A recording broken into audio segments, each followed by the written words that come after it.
Hello there, Mr. Maniac. Thank you for handing out that sock puppet. Hello there, Mr. Maniac. Thank you for... Oh, hold on. Did I not mute my stream? Thought I did. Like, why am I hearing myself? I should not be doing that.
Oh, and that is a Pikmin.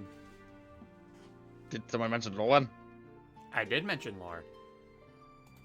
Lol. The lore.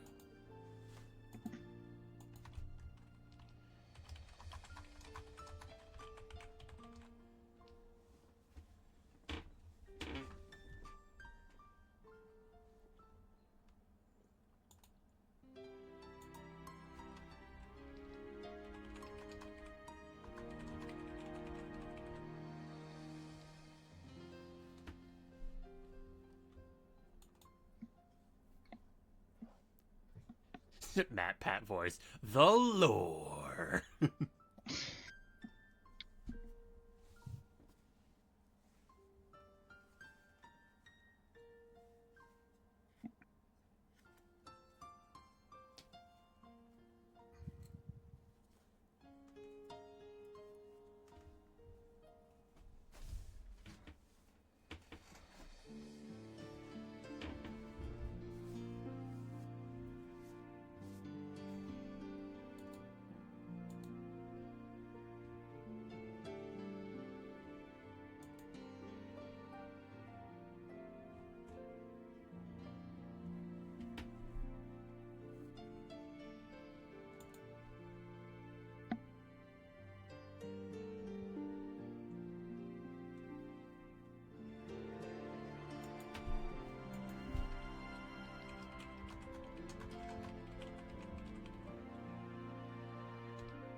And ads are over. Yay!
Alright, everyone, and with the countdown done and over with, hello, everyone! It is I, Realm Wars. I am a PNG tuber who predominantly does artwork, and folks, that's what we're going to be doing for this entire month. Welcome, everyone, to day 1 of the Rise to Superior Lore-a-thon. I have been planning this for quite some time, mainly just because, here's how it was initially going to go. So, you guys know the Bone retrospective that I was going to be doing? That was originally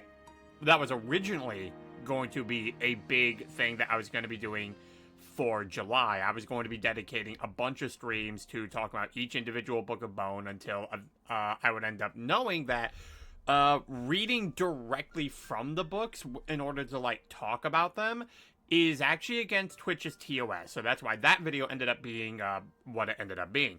However, I ended up having another plan as backup, because, you know me, I'm always thinking, I'm always doing the think thunk, I've always got plans, just in case the first one doesn't work. It's as you guys all know, no plan survives first contact with the enemy, that's why we have contingencies. And this here was my contingency for it, and I felt like no more appropriate thing to be able to do that, especially for this month. Now, for those of you who may not be aware, July is actually the month, and you know what, Mr. Maniac, you can get that Sam and Max reference ready.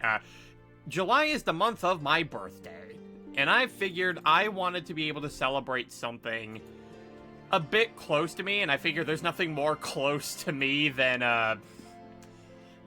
my own story that I'm working on. And that's when I decided, you know what?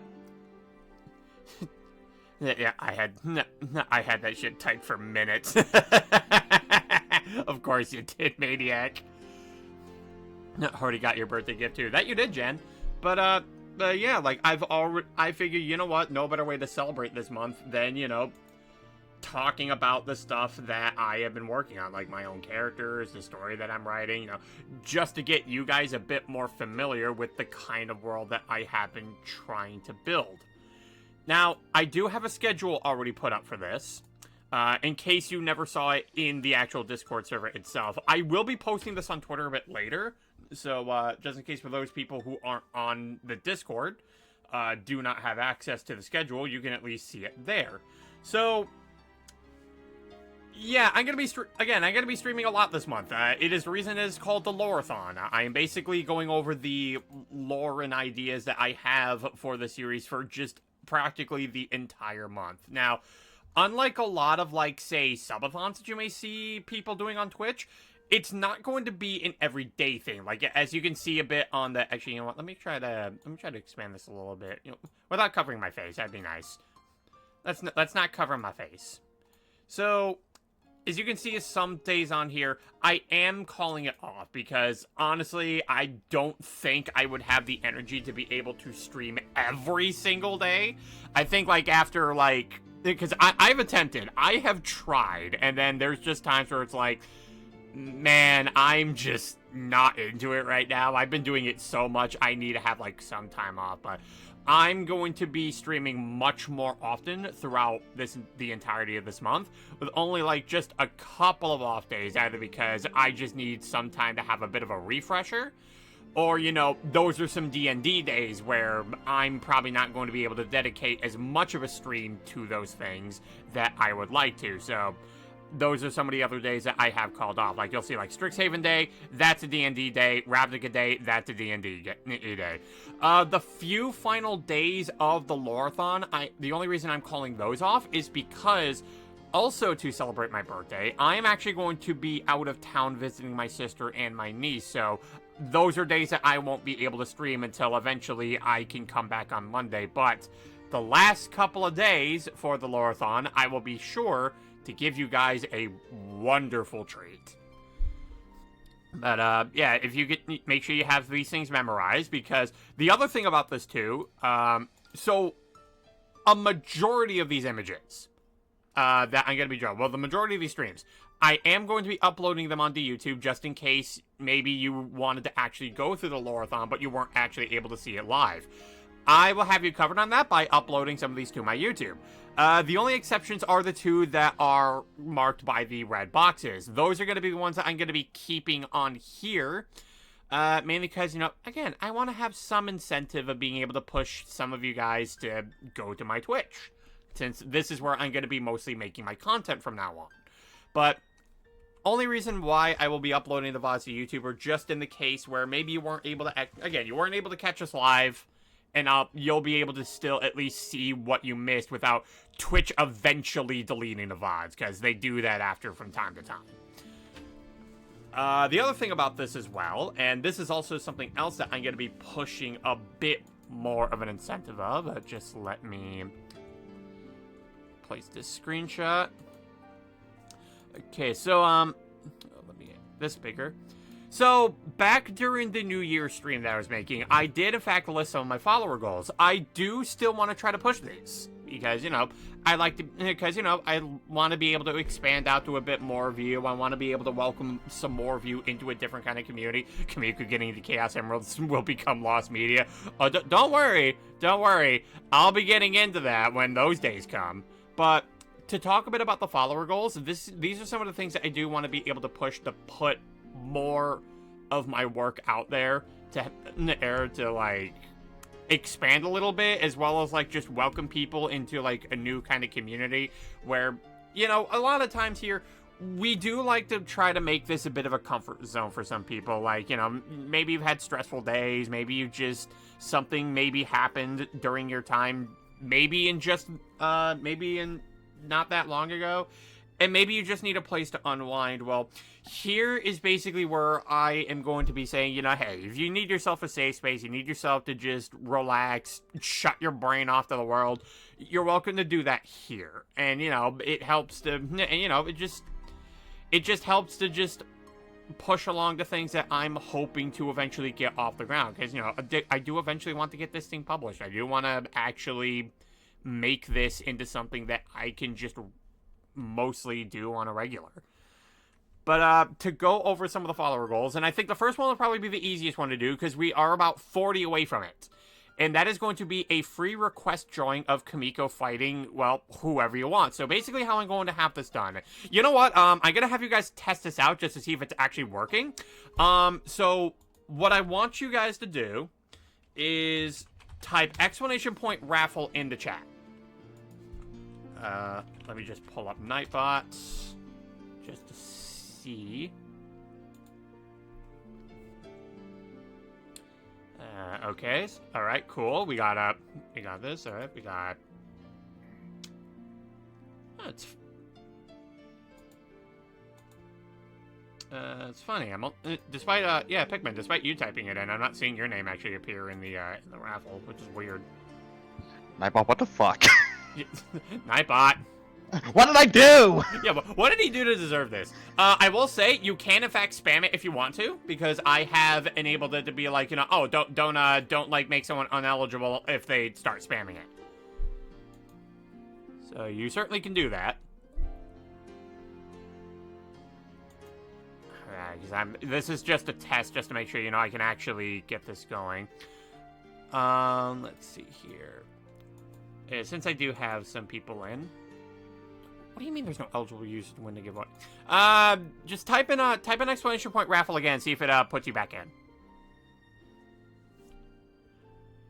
Yeah, this is just a test just to see. Okay, there you are again, Pikmin. Okay, there you are.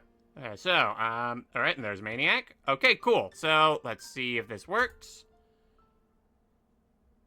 Okay, cool. So it does work. Alright, so, Maniac, if, this were the actual giveaway, you would have basically won a free request of being able to have Kamiko fight whoever it is that you wanted. Man, Maniac just keeps winning, both on Crafty streams and on here, even when the giveaway's not even official.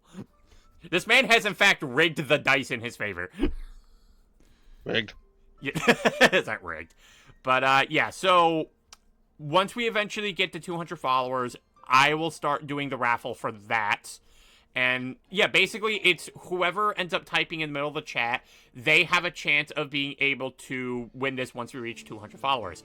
400 is when we do the ship art of any OCs of mine. So, again, this is something you'll be able to, like, get a definitely good refresher on, considering that I'm going to be going over a vast majority of my characters. So, once we reach that...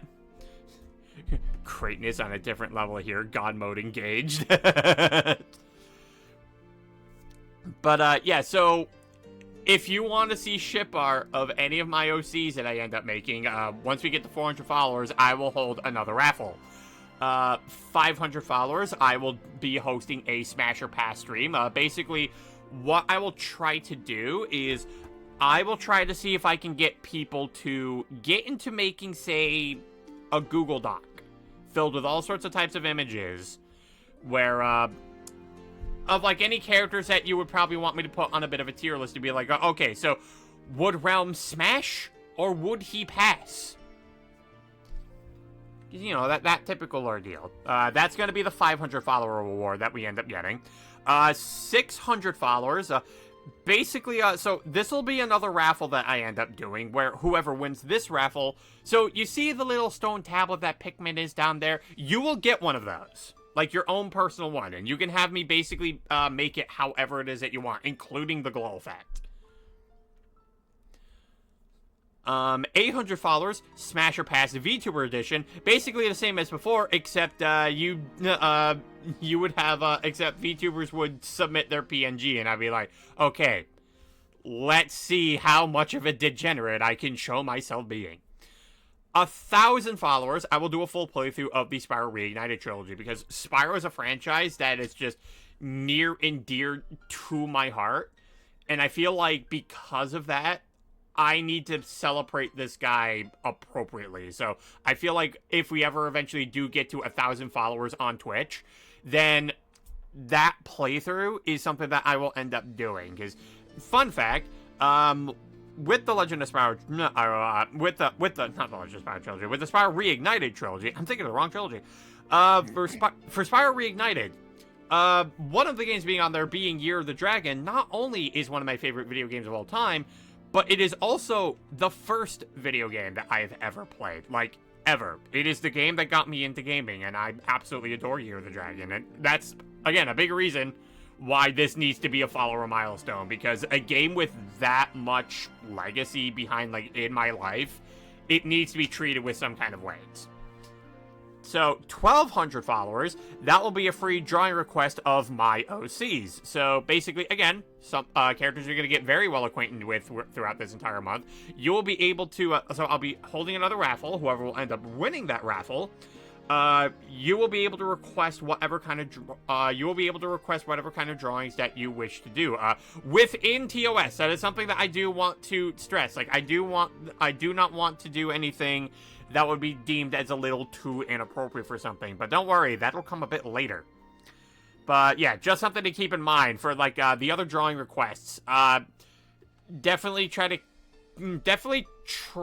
to keep it TOS friendly, because not that kind of artist.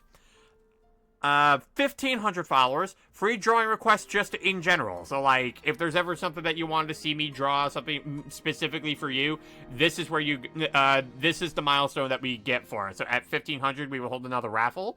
Whoever wins that one will get a straight-up free drawing request from me specifically. And then, yeah, then 2,000 followers, this is where we get a bit dicey, where, basically, free NSFW request. Now, here's the thing about this. Like I said, I'm not typically this kind of artist. However, I don't necessarily mind drawing this kind of stuff, because, you know, I already kind of draw some rather mature stuff here and there. Finally, there's a chance for me to be able to put I have fan art of me naked on my resume. It's true. You could. You technically could. But, I want to put some caveats on this. For one thing, the characters that I draw must be 18 or older. I am not making CP. You can fuck off with that. Also, I will not be doing one of these requests if it turns out that you are under 18, because I refuse to give that kind of work to a minor. And, you know, if it does turn out that you are, if you are under 18, and I do end up finding out and you end up winning this, not only will I not give it to you, I will also make sure that you do not get to see these streams, because, I'm going to be cracking down much harder on this, because I don't believe that I have, like, anyone watching me under 18, but under the instances where I do, I want to be able to take the action to make sure that they don't actually end up watching my content, because my content is not for a child's audience. In fact, I'm pretty sure, like, if there's people who have rated into me, they've gotten notifications saying that my streams are meant for a mature audience. That is for a reason. And that is going to be something that you'll be understanding once we start going through this Lore-a-thon. So, major asterisks are going to be on this one. But hey, if we get to 2,000 followers, and you fall, and this is something that, kid's gonna die tonight.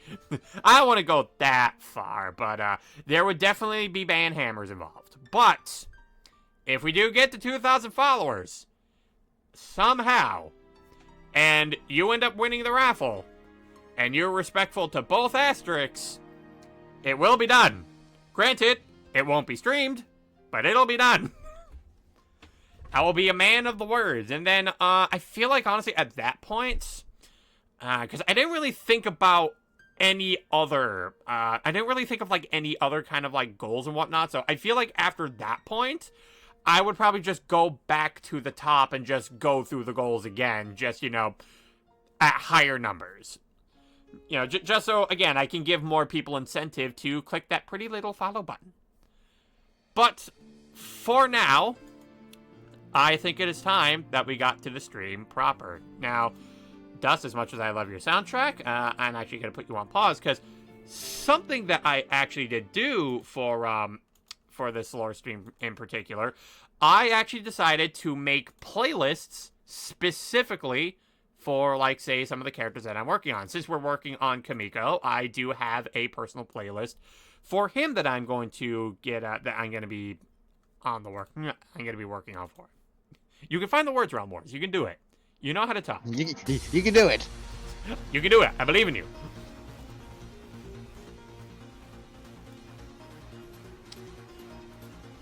Yeah. Alright, there we go.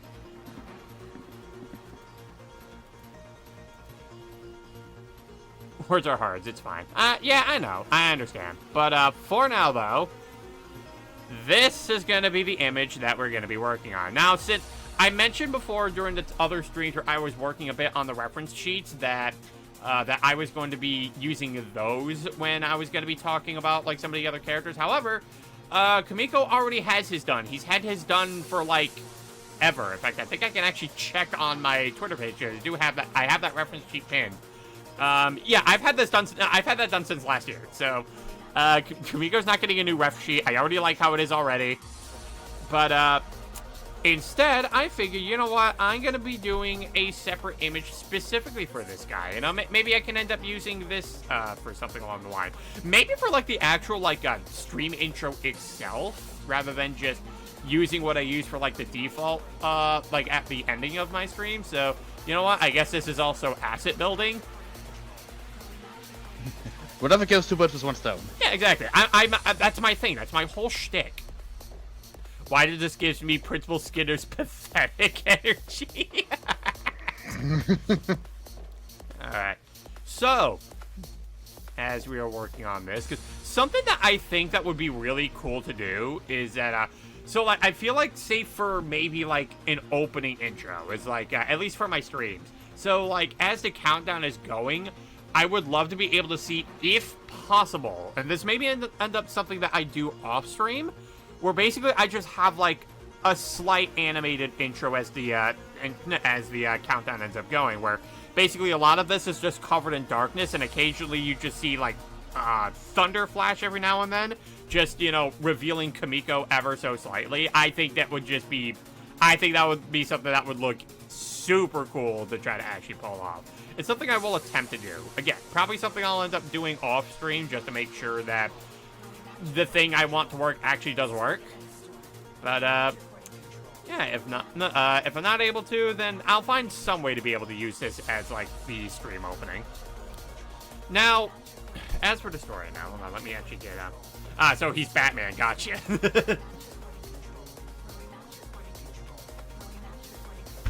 Alright. So, for those of you who may be curious about, okay, so how about I just start off with the basics, because, you know, we are talking about the Lore-a-thon. So, what exactly is the story going on with the Rise to Superior? You know, just in case you didn't watch the debut stream, and you know what, that's fine. It's fine if you didn't, because, you know what, that's why we're here. We're here to educate you guys on the lore. So, the story to the Rise to Superior is, simply put, it is a war between dragons and demons that have spanned across multiple different realms and even multiple different other universes. So it is basically a war declared on dragons and demons that basically spans practically the entire multiverse. And essentially, it gets to the point where the dragons, in order to get, like, some kind of, like, peaceful stability, they require the assistance of a being that is simply known as a superior. And the superior is simply known, hashtag Team Demons, a superior is simply known as the strongest of their kind. And Kamiko here is one who is said to be destined to effectively become a superior himself.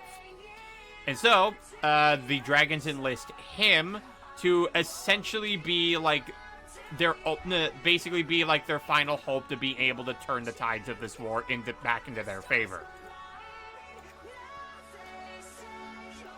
And yeah, that's pretty much just the general gist of it. Like, there's nothing too complex about that. Like, nothing to really, like, throw too many kind of loops in. Like, it kind of is just that from the beginning point, like, to the end point. Now, there are, of course, going to be some instances throughout the story where things divert from that, either simply through character development needs or just needing specific moments for characters to grow. But for the majority of the story, this big war between dragons and demons really is just the general focus of the whole story, or, like, just the overall like setting that this entire story is going to be taking place in. And then, yeah, this guy that you're looking at, Kamiko, the guy that you see that I use as my avatar, yeah, he's going to be the main character of that story. He's with the Durgans.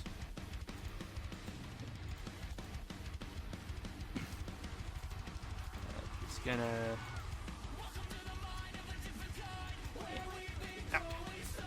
Stop doing that. For some reason, whenever I click, it sometimes counts as a double click, and I don't know why it sometimes does that. It's weird. Very sensitive mouse.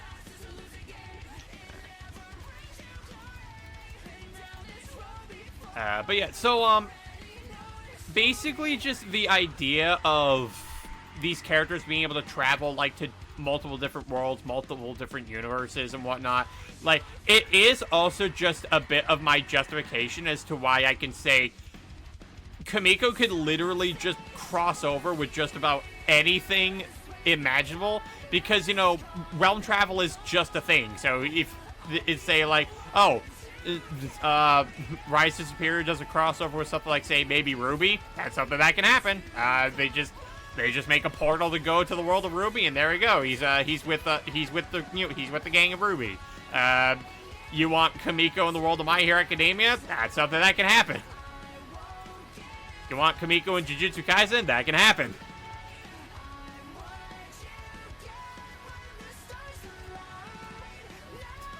And you know, it can also be a VTuber explanation thing too. It's like, oh, what's that? You see me on somebody else's stream? Well, I portaled there. And now I'm there. And now you have to deal with it.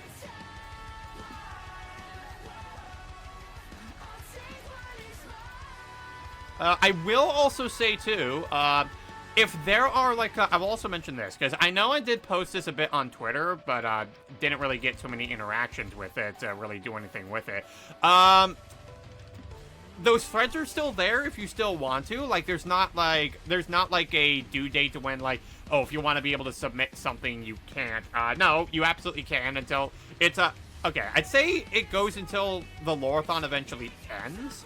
Because I won't end up focusing on that as much, because I won't be focusing on that much anymore until I decide I want to do another lore stream, because I absolutely would. Dude Portals to the Hybrid series, my series, Jason, my series. Who the fuck is this guy? It's like, hi, I'm Kamiko Yomi. Alright, ad break's gonna be coming soon. So, best prepare yourself for that. But before that ad break comes up, one thing that I will say, if there are any questions that you want to ask specifically about the story that I'm writing, the characters that I'm working on, by all means, do not be afraid to ask them. I 100% encourage you to do so. In fact, you know what? I think I'm going to put that as a pinned message.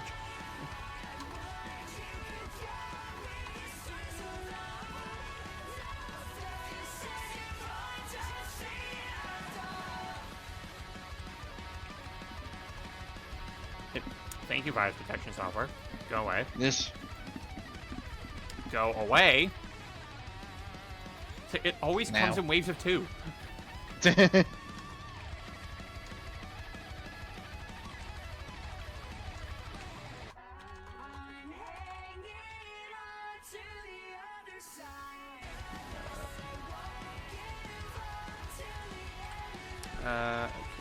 we go. Gonna have that pinned to there. And yeah, of course I'm gonna have that manually pinned for until the end of the stream. It's appropriate for it. So yeah, at any point during the Lore-a-thon, if you have any questions about my OCs, story, or lore, feel free to ask them and I will answer within reason. Because obviously I'm not gonna answer literally every kind of question, because, you know, gotta keep some things underclassified. Don't want to reveal literally everything. Otherwise, what would be the point of me writing this out as a story? Like the rest of the stuff that you guys gotta invest in. But yeah, like any other, but as long as like the question is within reason, I will answer it. And yeah, as you can see on Kamiko's helmet, because he's got the Durgan symbol on it, it shows that he is part of the Dragon Army. Discord notifications? I want to get rid of those. Because those will just bother me. Yep, I know there's ads, Maniac, I know. It gave me the incoming message. They're like, oh, ads are incoming, so it's like I knew those were going to be hitting. Yeah, if you do want to get rid of those ads, all you got to do is subscribbles. Because that's the only way to get rid of them. You know, or you can wait for someone to be generous enough to gift you a sub. Because we've had people like that. We've had people who are nice enough to be like, you know what? If you survive, you earn your freedom. Hey, Shoujo! Thank you for following. Yeah, welcome to the stream. Glad to have you here. Yeah, welcome to the Lore-a-thon. So, if you do take a look at the pinned message up there, if there is any point where you have questions about the OCs that I'm working on, the story that I'm writing, by all means, feel free to ask them. Again, as long as, like, it's within limit, because, again, there are some things that I do want to keep classified a bit under the radar, but, again, as long as it's within reason, by all means. That also means we are getting a tad closer to the 200 follower milestone, where, if we do reach 200 followers at any point. Now, one thing I do want to mention about the follower goals, I'm not putting a due date on any of these. Like, they are just goals that if we reach them, we reach them. Like, I'm not going to, like, try to overhype myself to be like, okay, if we can get this many followers by this day, then I'll do that thing. Because all that's going to do is end up disappointing myself. Because I know I'm probably not going to get that many people just in such a short span of time. So they're just an indefinite thing that I'm going to be doing just so I don't end up disappointing myself if we don't ever end up reaching to it. And on top of that, while I do want to, like, incentivize, like, people being able to follow my stuff, I don't want to make it feel like you're forced into doing it. Like, if you like my content, you want to follow it, it's great on you. You do that. I'm fine with you being able to do, I'm perfectly content with you doing that. I'm grateful if you do that.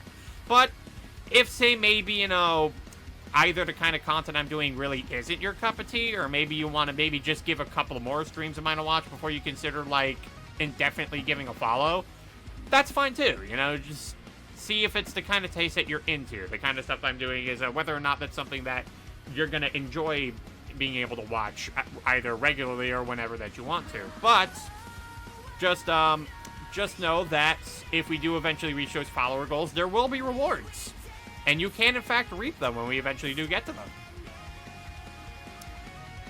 But back to the boy here. So yeah, you've seen this boy definitely in a lot of places, either on other people's streams. You've especially probably seen this guy on streams involving a British Florida man, mad scientist VTuber. I have, in fact, been there a lot.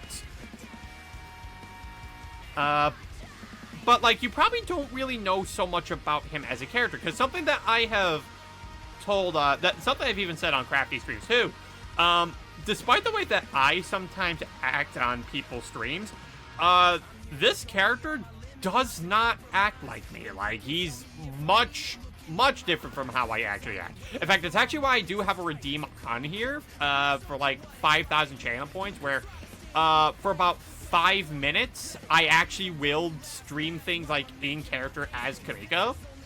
Because me and this character just have, like, different personality traits. They're just very much different. Like, I mainly just use this guy as simply just an avatar for you guys to be able to look at, and just to fit in with the whole PNG tuber thing. So that's the only reason that he's even my avatar for this kind of stuff. It's just specifically for visual representation. Like, I'm not really playing a character when I have him. But, again, if you got the channel points to do so, you can absolutely redeem it. But that's up to you.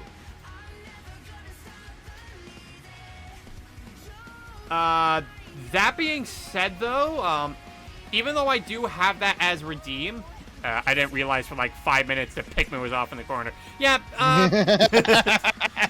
yeah. I'm just that invisible. Yeah. Well, I also know, like, you don't usually tend to, you don't sometimes talk that much either, and then, it's fine. Sometimes people just want to hang out and vibe. And they're perfectly okay to do that. Like, I don't mind that. But yeah, so I'm probably gonna not have people try to redeem that for a bit during this. Like, I know it's a bit, it's probably a bit too late to take it off the redeems, but, yeah, and there he is, the tiny podcast listener. But, that's my new title now. I'm not gonna escape it. Yeah. Nope. You know what? Sometimes you just gotta embrace those titles. Like, anytime I'm playing a game with Resident Hearts, there's always just somewhere down the line where he's just gonna call me a harlot.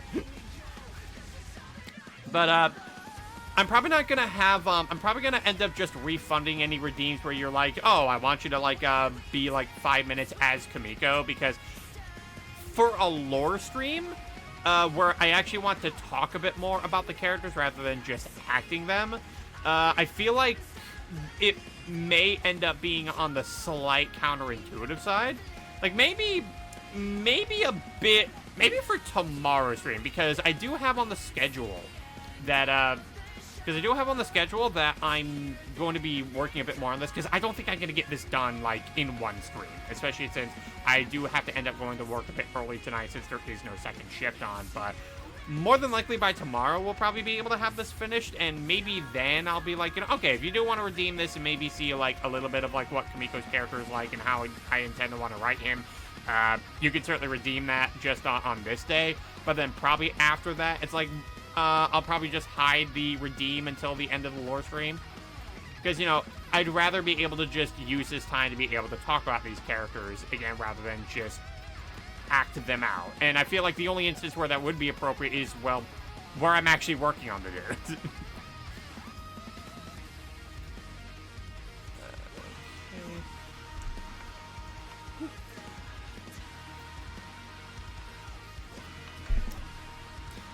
You know. Okay, sounds good. Well, it sounds good. There'd be problems if it didn't sound good. And when things don't sound good... By the way, speaking of my soundboard, there is something that I did end up rediscovering that I have now been able to turn into my own personal soundboard. So, for those of you who watch Heaton streams, you may have heard a bit of a joke between us where you may have heard my name pronounced a very specific way. This guy, Real M Warsaw. So, for those of you who want context, someone unironically pronounced my name that way. Yep. This is probably my first time hearing that line, but Yeah, so that's so is the line. Yeah, so if you have heard Heaton refer to me as that way, that was the original audio where that came from, where someone unironically referred to my name as Real M Warsaw. And because I like rediscovered that audio file for it, I'm like, okay, I gotta add this into the server somehow, because this is just too great. And now, why this person mispronounced my name this way, that is a very good question. Something, I can't tell you how many times I've been called Shujo. Honestly, I feel like in that case, I think it's just more so a case where someone will look at your name, and because, like, because I think maybe they'll just take a look at the because the way that a lot of us tend to, like, interpret words is that you'll probably see, like, you'll probably end up, like, seeing, like, some post where it's, like, every single word is, like, completely misspelled, but you'd be able to read it perfectly fine, because what your brain sometimes registers with words is they register the first letter and the last letter with a word, and then it just automatically fills in the rest of the word. They probably look at your name, and they probably think that there is an E for, like, in the show part, and sometimes come up with Shujo, even though it's supposed to be Shoujo. So, like, under that pretense, it's like, okay, I can understand this. How someone comes up with Real M Warsaw from Realm Wars the Second is beyond me.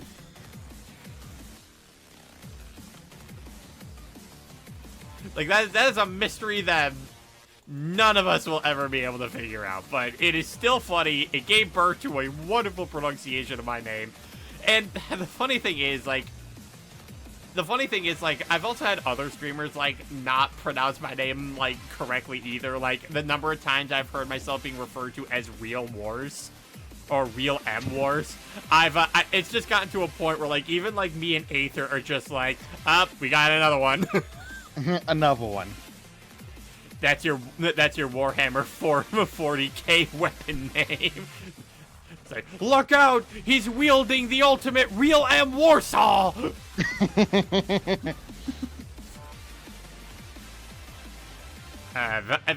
I eventually get into Streamloots, you can trust that that will 100% be a Streamloots card. It's gotta be.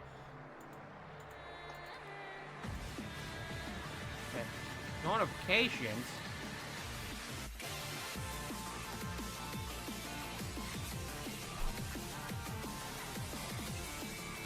Right. Funny thing with me, I've been called Manic opposed to Maniac a lot of times. First time I can recall was back while I was playing VR chat, and some guy was asking if I was gay. Good times. You know what? That sounds like VR chat. But to talk a little bit about this boy here. So, I have actually been working on this character, I want to say, like, ever since middle school, like, when I was in 7th grade. Now, I'm sure some of you have heard these stories about how, because I've shared the stories before on Twitter, where, there was a moment in time where during my school life, I was basically bullied for being a Sonic fan. Part of that is because, you know, I didn't get it when people were telling me that Chuck Norris could run faster than Sonic the Hedgehog, and I'm like, no, he can't. That's just dumb. Like, Sonic is known as the fastest thing alive. How can a guy who's just known for being really strong outspeed a character whose speed has literally been scaled to be incalculable? But, that was apparently enough reason for people to start bullying me, because I didn't want to go along with the bit, because I just did not get it. It did not make sense to my brain. But then, the other thing about it, too, is, like, I would draw Sonic, like, a lot, because I was really big into the character, because I was, like, super big into the character, like, even then. Like, even my hyperfixations then were, very blatant and easy to see. But, it was, someone then decided to tell me, you know, a guy was just kind of looking out for me. Like, he wasn't actually, like, out to, like, be mean at all to me, because the guy's pretty cool. The guy's pretty chill, and he's like, you know, maybe you thought of probably just drawing something else, and maybe they'll probably get off your back with it. And, you know, even then, I feel like, you know, thinking even nowadays, it's like, if I was a bit on the wiser end of things, it's like, I think, like, just the idea that I would just have to stop drawing something I like just to get people to stop picking on me and whatnot just feels kind of scummy. Because, like, imagine somebody who just makes a knowing of themselves off of, like, you know, the kind of fan art that they draw. Like let's take Dangerous Bride, for example, like on Twitter. Imagine if someone told Dangerous Bride to stop making Leon Ada ship art just to get people to stop harassing them and whatnot. When it's like, that's like one of their biggest things. That's one of the biggest things that they're known for. They're known for their ship art with either Leon and Ada or Dante being a family man. You know, even though those comics that they make are absolutely hilarious. But, like, just imagine, like, someone is like, oh, you're being harassed. Maybe you should just stop drawing the thing that you like. And, like, that's kind of fucked up. But what that did end up having me think is I wanted to start working on an original character of mine and eventually start working on a bit of a story involving that. And all that ended up getting is people looking at me going like, so you went from drawing Sonic to drawing Asians. It's like, god damn it, I can't fucking win with you people.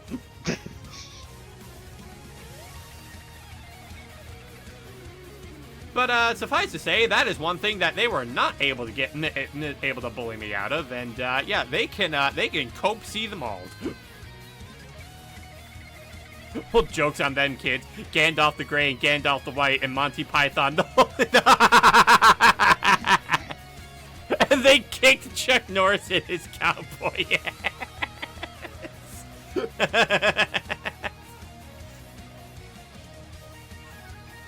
Oh, you know who also did so? Bruce Lee.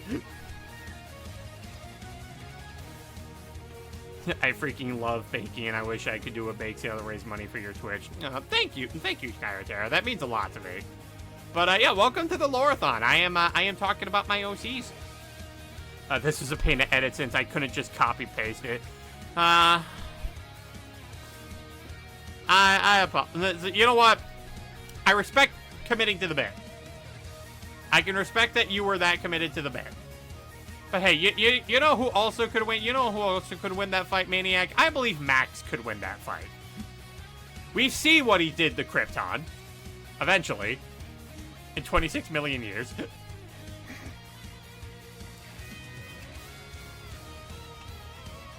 But yeah, so Kyotero, since you're just... I'm gonna send you a peach pie once I learn how to ship food. But thank you for that offer.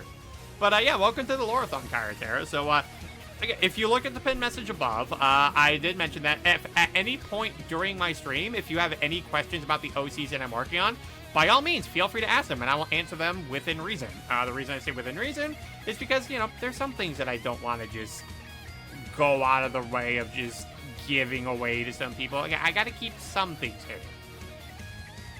But if it's within reason, you know, I'll be glad to answer it. Holy crap.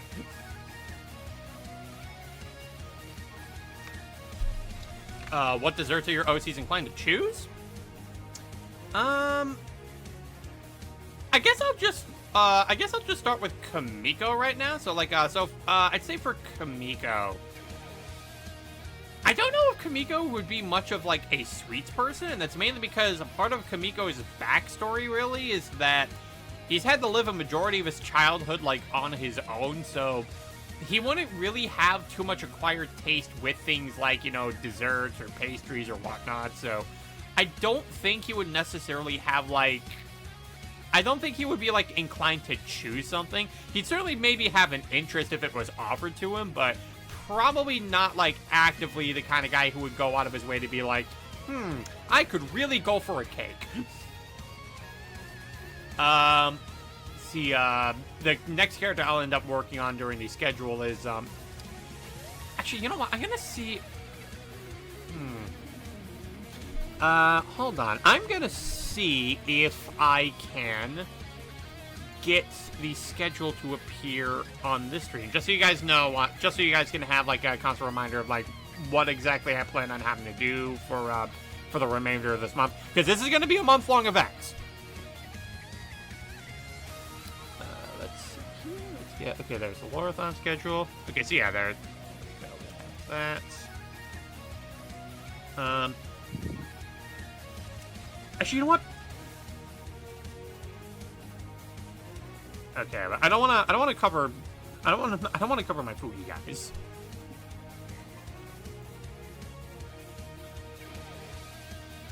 Okay, it's gonna cover a bit of the brush settings, but that's fine. Not too picky on that. Okay, so yeah, there we go. So, there you go, guys. You have the schedule up to at all times. How about me? What sweets do I go for? Well, I guess if we're talking about me, so I know one thing that I tend to really like to get every now and then are like frosted sugar cookies, because like, not only are they not too expensive, but you know, they also taste nice. They're nice and sweet. I do enjoy them. So I do tend to go for that. Although if we are like, if we're also talking about like, say, and of course no sugar for CC. Oh, absolutely not. May lurk around for a bit longer while have to go soon as John Capitalism's face won't punch itself and stuff I'm working on. That's fine, Shoujo. You do what you want. You have a good rest of your stream, Charizard's #1 hater. You know what? That is a title I have. We were talking about titles with Pikmin earlier. That's my title. Yeah. Now, granted, that certainly doesn't try to stop Cece from like whenever I do bring up those cookies to my room. It's like, oh, is that kitty food? No, it's not kitty food. Stop that, Cece. No. Does it look like it? Yeah, does it look like kitty food? It's like, no kitty, no having sugar cookie. But yeah, as for me, I will say though, when it does come to like, say, if I do want a cake or something, I do really love buttercream frosting. Like, as much as like having too much of it makes you want to throw up, it does taste really good. I do love me a good buttercream frosting cake. But as for some of the characters though, to continue on that question, no cookies for no cookies for Kitty. Spikes the cat. No, don't spike the kitty. We have a protection squad for that reason. You don't hurt the cat. No, not allowed. Have you ever given CC beer before? No. Hell, I'm not even allowed beer. I'm not allowed alcohol, period. In fact, you may find it a bit on the hard to believe side, but fun fact, I have never actually drank once in my life any kind of alcohol. The most I've ever had in my life is juice and water. maybe occasional lemonade, but that's about it. But to continue back on the previous question to talk about some of the other characters, I'd say in terms of pastries, Twilight's not much of a pastry eater either. Straight edged. I had my first sip of alcohol on my 21st birthday, but yeah, Twilight's not much of like a sweets eater either, because you know, she works on like trying to maintain like a healthy diet for herself to remain relatively fit. But if she were to say maybe treat herself, she doesn't. I'd say like her favorite kind of treat is definitely ice cream. Twilight's definitely an ice cream girl. She enjoys that very much. Characters like Chrome and Amara, they don't have treats at all because they're dragons. I mean, what do you want to do? Give the dragon a cake? They're gonna be looking at it going like, okay, what do you want me to do with this?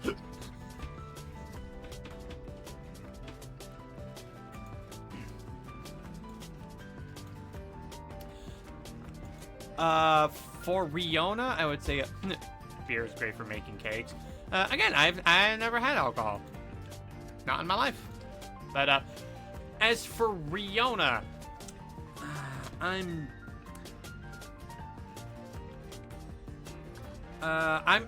trying to remember what the name of the treat is. I know it's something that Anko from Naruto has like a lot.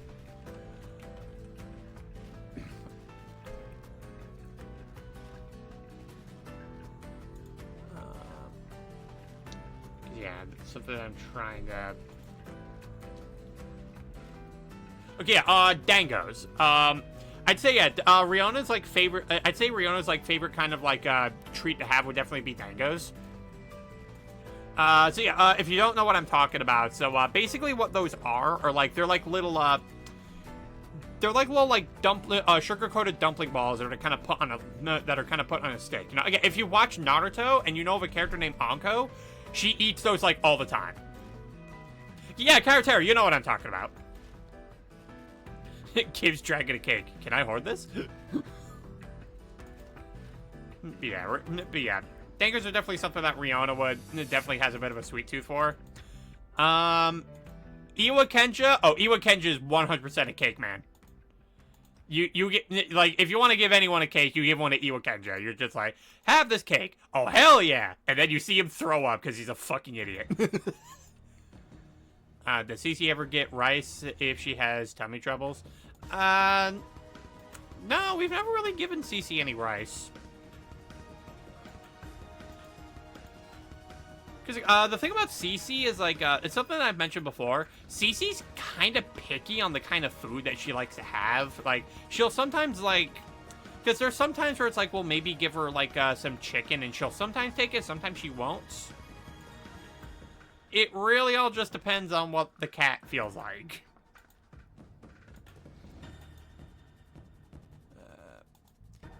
Boy, notifications.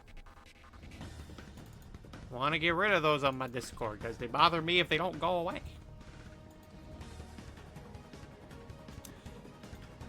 Hiyashi, I don't know, Hiyashi's one that I never really thought of, like, having a dessert treat in mind for. And it's mainly just because, you know, Hiyashi was also just kind of a character, too, where, like, me working a bit on, like, how his character, like, has sort of just been a bit of a last-minute kind of thing. Pizza, but not for Kitty. Okay, if you want to ever win me over, you just show me a pizza and be like, hey, you want one? Yes, please. I absolutely adore my pizza. But yeah, like, Hiyashi's one that I'm gonna have to sometimes think about. Homemade? Sometimes depends, because, like, we don't really, like, get homemade pizzas. Like, the most that we've actually been getting rather recently is, just pre-made pizzas from, like, the grocery store. And, like, and not so much, like, say, yeah, more so like, say, it's more so just like, okay, so these are like, you know, large like frozen pizzas that you just take home, put in the oven, and then you just cook it. Roland, thank you for subscribing to my YouTube. That is quite the name. Now, could you do that for my Twitch, please? It's like, listen, sir. I'll put out content, I promise, on my YouTube, alright? You'll be seeing the stream, and you know what? You'll be getting that shout-out specifically, because that was a very interesting name.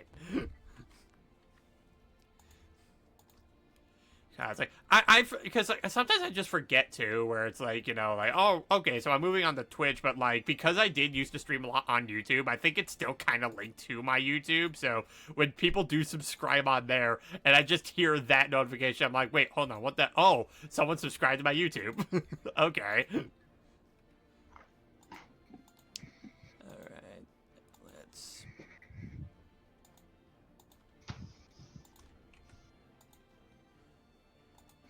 Oh, wow, that track is much quieter than I thought that it would be. It's weird. Was not expecting it to be that quiet. Alright. For Shadow Kamiko, that guy just does not eat sweets in general. He's too much of he's too much of an asshole.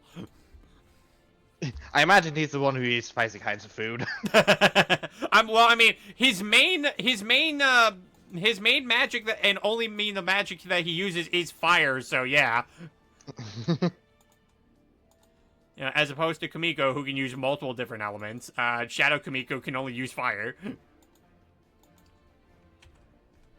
Incoming ad break. Well, for those of you not subscribed, have fun with those ads. For the rest of you, though, hope you keep enjoying the content that you're watching. I hope it was worth the. I hope the money I'm making the money's worth. For those on YouTube, this may not matter. Yeah, to YouTube it doesn't matter, because you can subscribe to people for free on YouTube. Maybe that's why they subscribe there and not here, because YouTube it's free.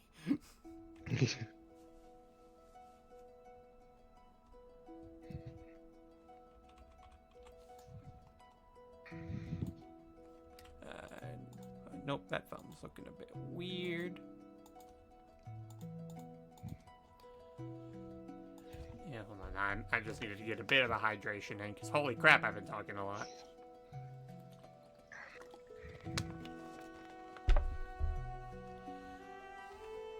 That is something that I will say that I have been hoping to, have been trying to get a little better with. Like, you know, actually being able to just keep a conversation going. Because, like, I did end up, like, finding a very interesting tip when it comes to, streaming and, like, keeping an audience, like, engaged and whatnot. And it is, probably one of the best, advices that I have ever heard described as. It's basically, you want to act like that you're making content for, like, say, another platform, which, I mean, I guess in this case I am, because these things are going to eventually be on YouTube.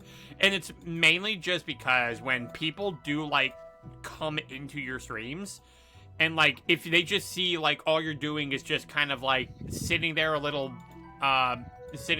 relatively quiet, not really doing anything, they're not going to have too much of an incentive to want to stay, because, you know, the stream's not very active.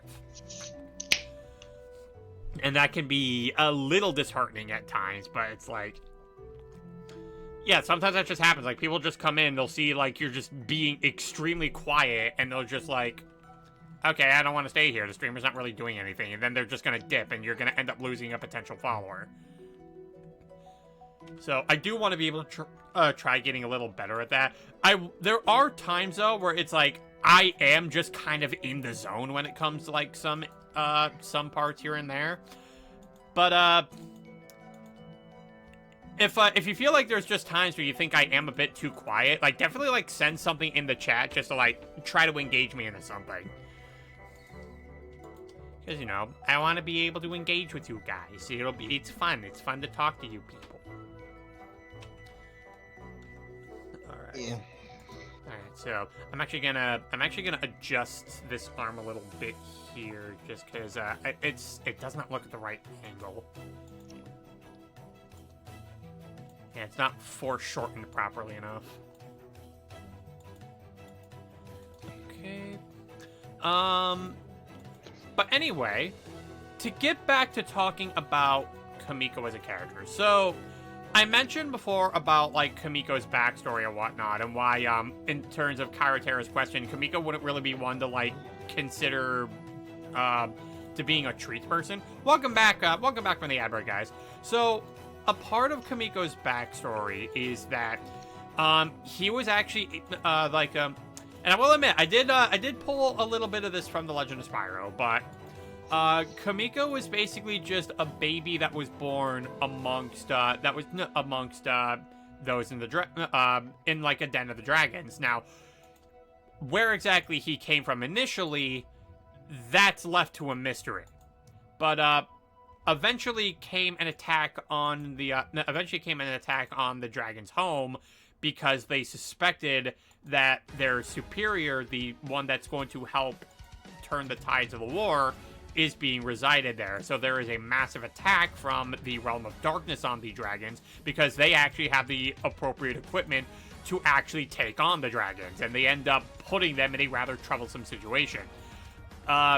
So in order to get Kamiko out of there, a dragon known as Chrome, who we actually do have an emote for. In fact, that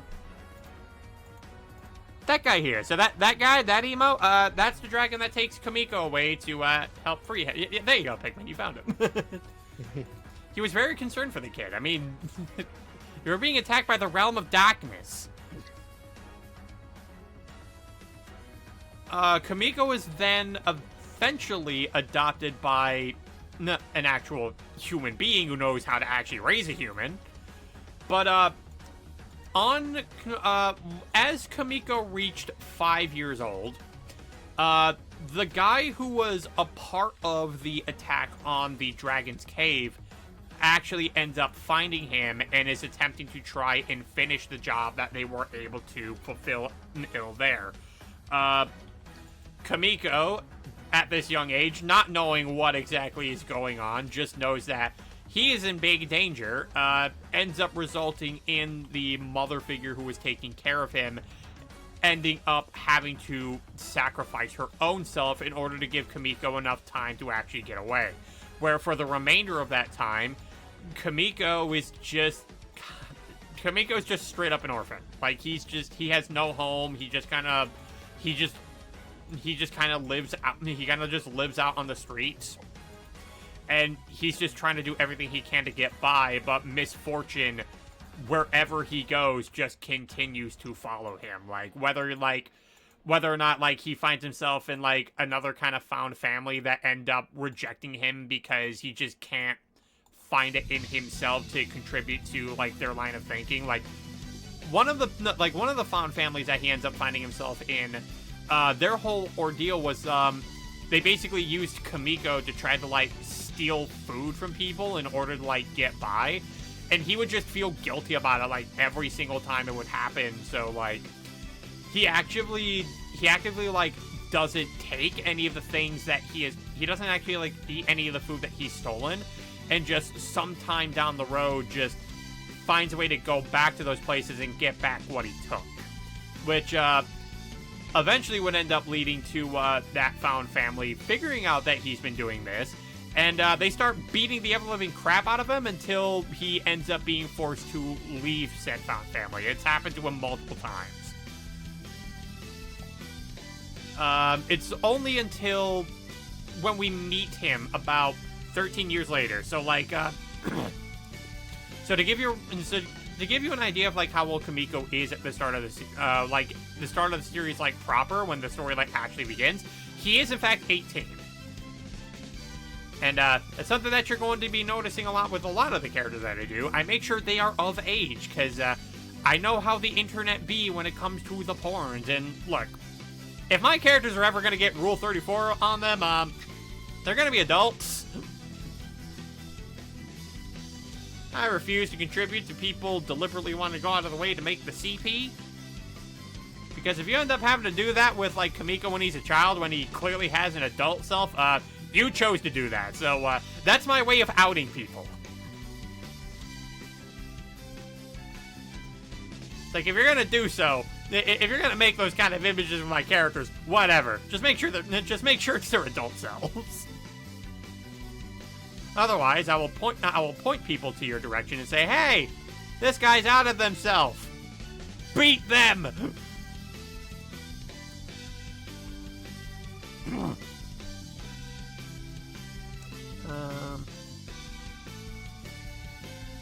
Yeah, I'd say that's fun. I'd say that's better. I'd say that's properly foreshortened. Make him bold and brash, not belongs in the trash. Exactly. Maniac gets it. He understands the vision. But Kamiko actually does not. Kamiko doesn't actually like get the armor for some time, like throughout like the beginning portion of the story. We do end up actually seeing him in a bit more casual clothes more often, like in the initial like beginning portion.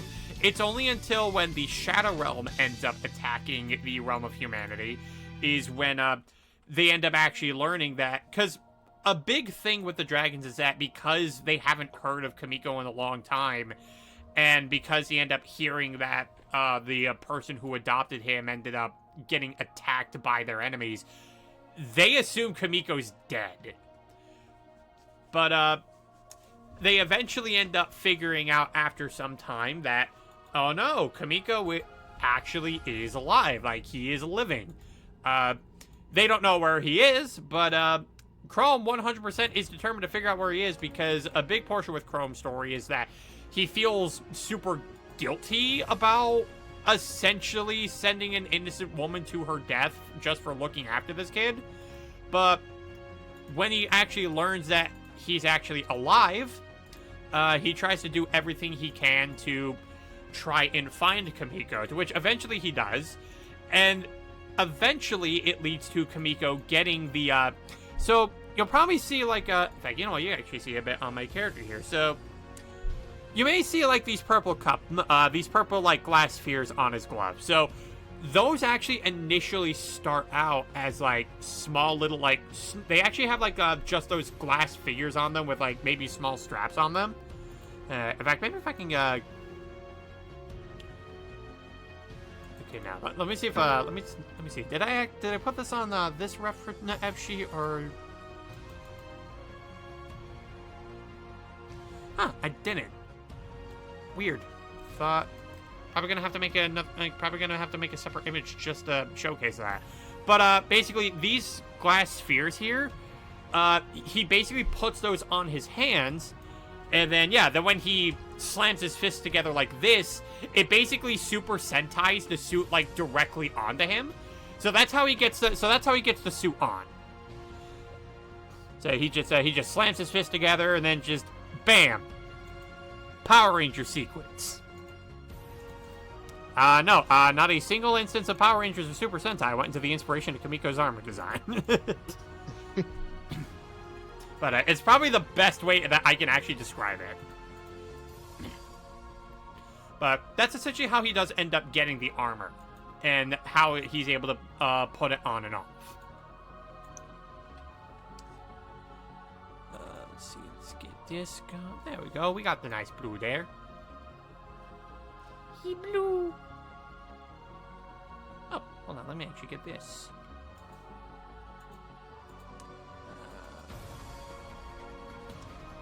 Okay, there we go.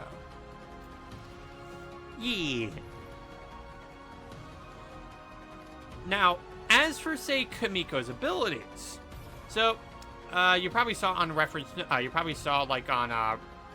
You probably see like both on this kind of reference sheet. Like, see, like he casts Fireball.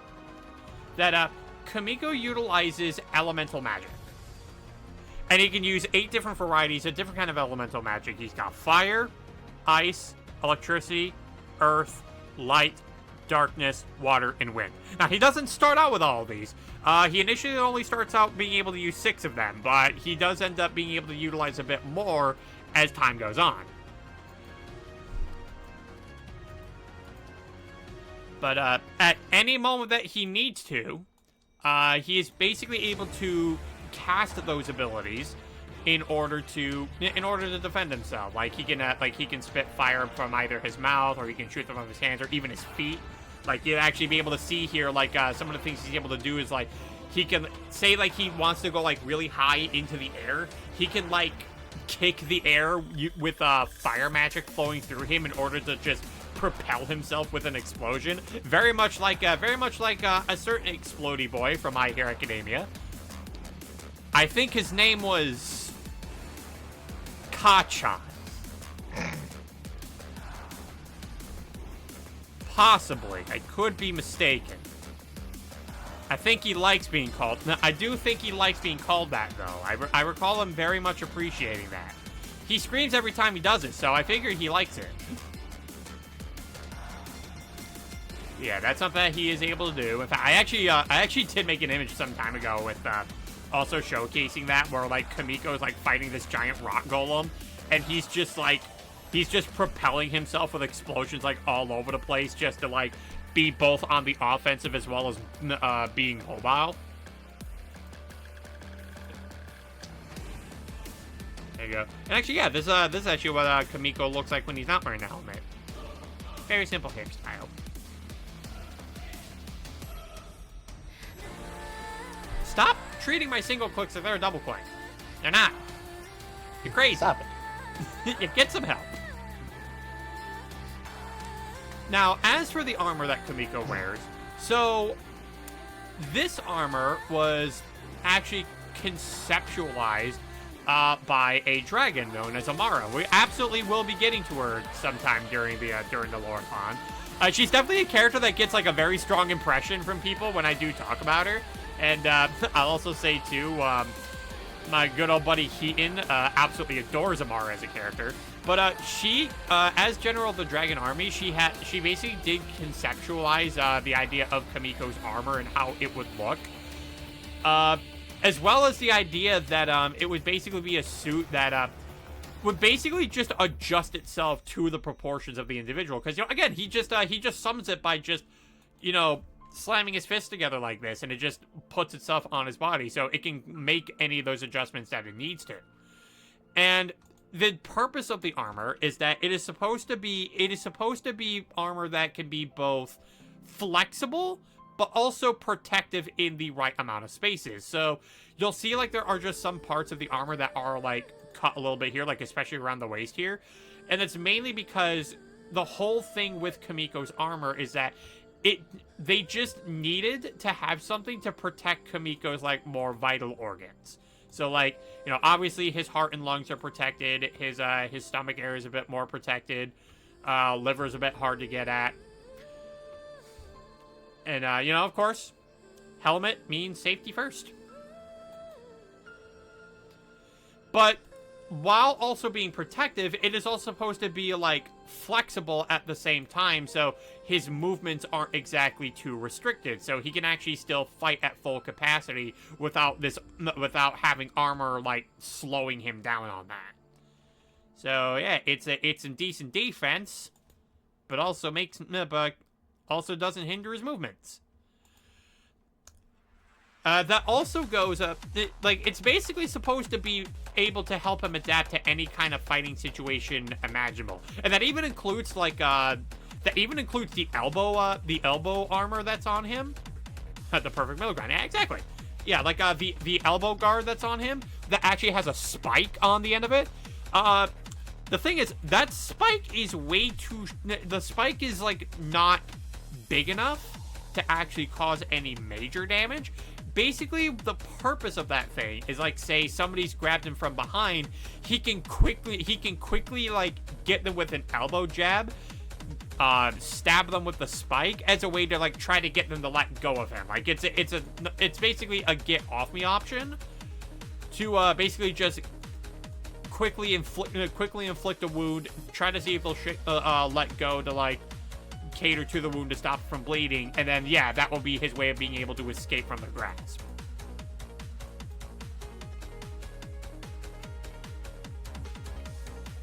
Just want to get the bottom of the heel here. Yeah, and plus, you know, the armor just looks cool. Fun fact about this armor, too. So, Kamiko didn't always have this kind of armor design. In fact, Kamiko's actually had, like, quite a number of different armor designs. The most common comparison that a lot of people tend to make with Kamiko, and, I again, it's another one of those things where it's like, put a quarter in the jar every time I hear it. The number of times I've seen someone look at Kamiko and be like, yo, he gives me Mega Man vibes. Because, fun fact, I actually designed this character before I even knew what a Mega Man was. But, how I will essentially put this... I just need to get an actual proper image here. Oh, wow, that didn't take too long at all. So, don't do that. I just want to copy the image. I said I just want to copy the image. I said I just want to copy the image. Thank you. Okay. So, I will say this. You people are, in fact, right that it is a video game character that the initial armor that I made was being made of a reference of. Problem is, you got the wrong character. This is what he initially was. So, now, Agent 9 from Spyro, for some reason on the Game Boy Advance titles, has a different color scheme to his armor. Like in the 3D titles, like when he's actually introduced, he actually has more of like he actually has a bit more of like a green and and red like type of color scheme to him. But yeah, for some reason on the Game Boy Advance titles, he's more blue than anything. But I thought this armor design just looked so cool that I wanted to basically give Kamiko this kind of armor on him.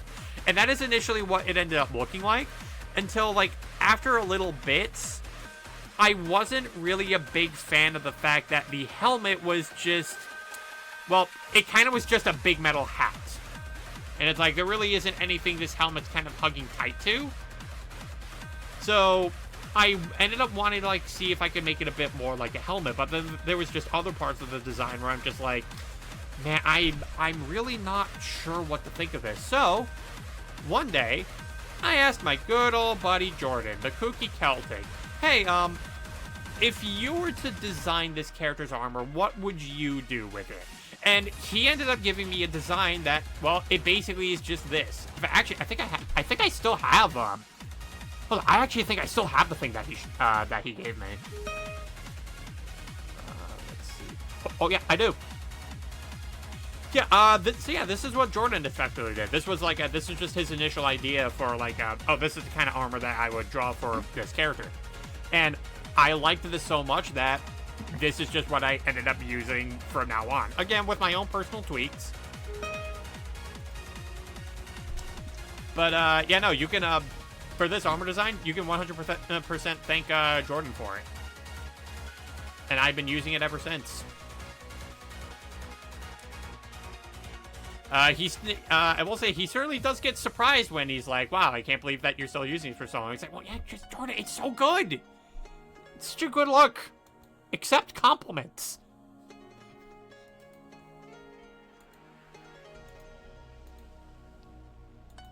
Yeah, because one thing that I've always wanted to make sure that Kamiko's armor always had, and it's something you can certainly see just on this art itself, man's got cake.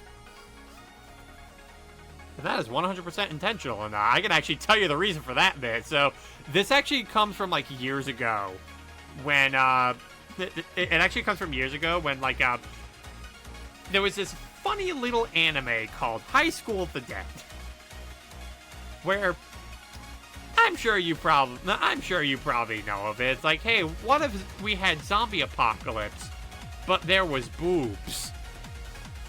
And some of you may know, I'm sure some of you know of our good old buddy Danny, aka Raushitsu, who ended up making the offhanded comment of like, you know what, I feel like fan service in anime is like super unfair because it always exploits the women. Where's my anime about guys with the gravity-defying dicks? And I will say, definitely to her surprise when she ended up finding out there's an anime called Dick Fight Island. That actually is a thing. It exists. But I ended up hearing that, and it's like, you know what, Danny? You got it. I will contribute to this movement. Kamiko's ass will always be shown. Because, like, initially, it was initially just a butt plate. Where, like, it was basically like a plate on his rear that actually, like, had space for his cheeks to stick out.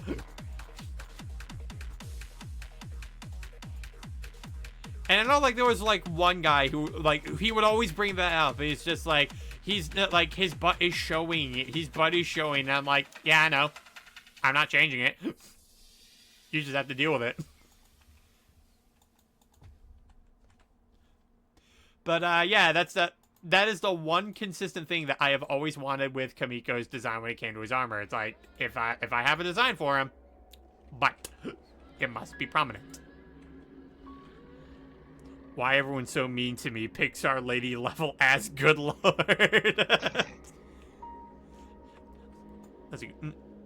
I'm sorry, Kamiko's not that thick.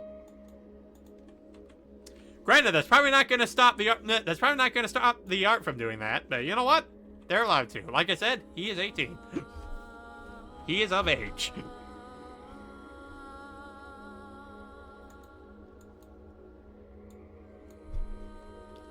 Yeah, why not? Exactly. Maniac gets it. Why not?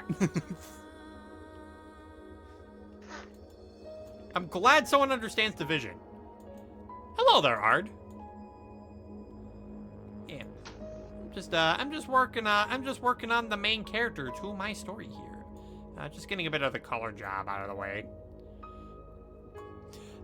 By the way, since I know that you're just coming into the chat, I do have a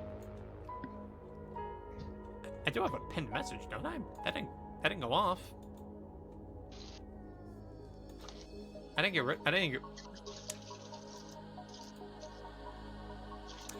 There should be a pinned message there. Did it go away?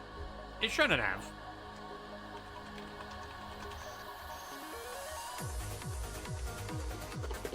Hold on, let me get it back. Boy, today's been a day for me. I can only imagine. Like, I've read a little bit, but like I said, I haven't been able to look too much into what it is that you guys wanted to send me, just because of this event here. And I like to stay away from the dramas while I'm working on this event, because I have been looking forward to this for quite some time.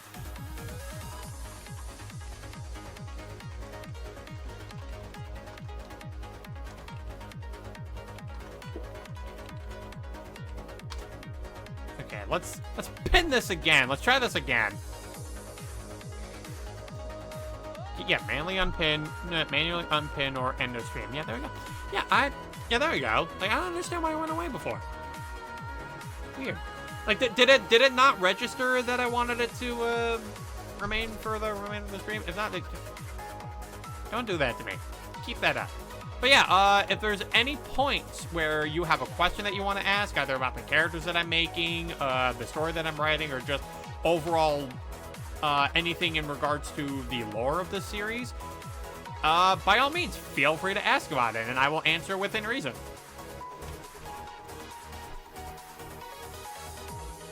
Now we get the belt going on here. All the other stuff aside, I threw away some old shoes, got a couple of new ones for myself, and I also cleaned out my kitten's litter box completely and put in some new litter for him. Yay! Proper kitty care. We like to see it here. Surprised I didn't get Cece coming up here, but it's whatevs. Cece does her Cece things.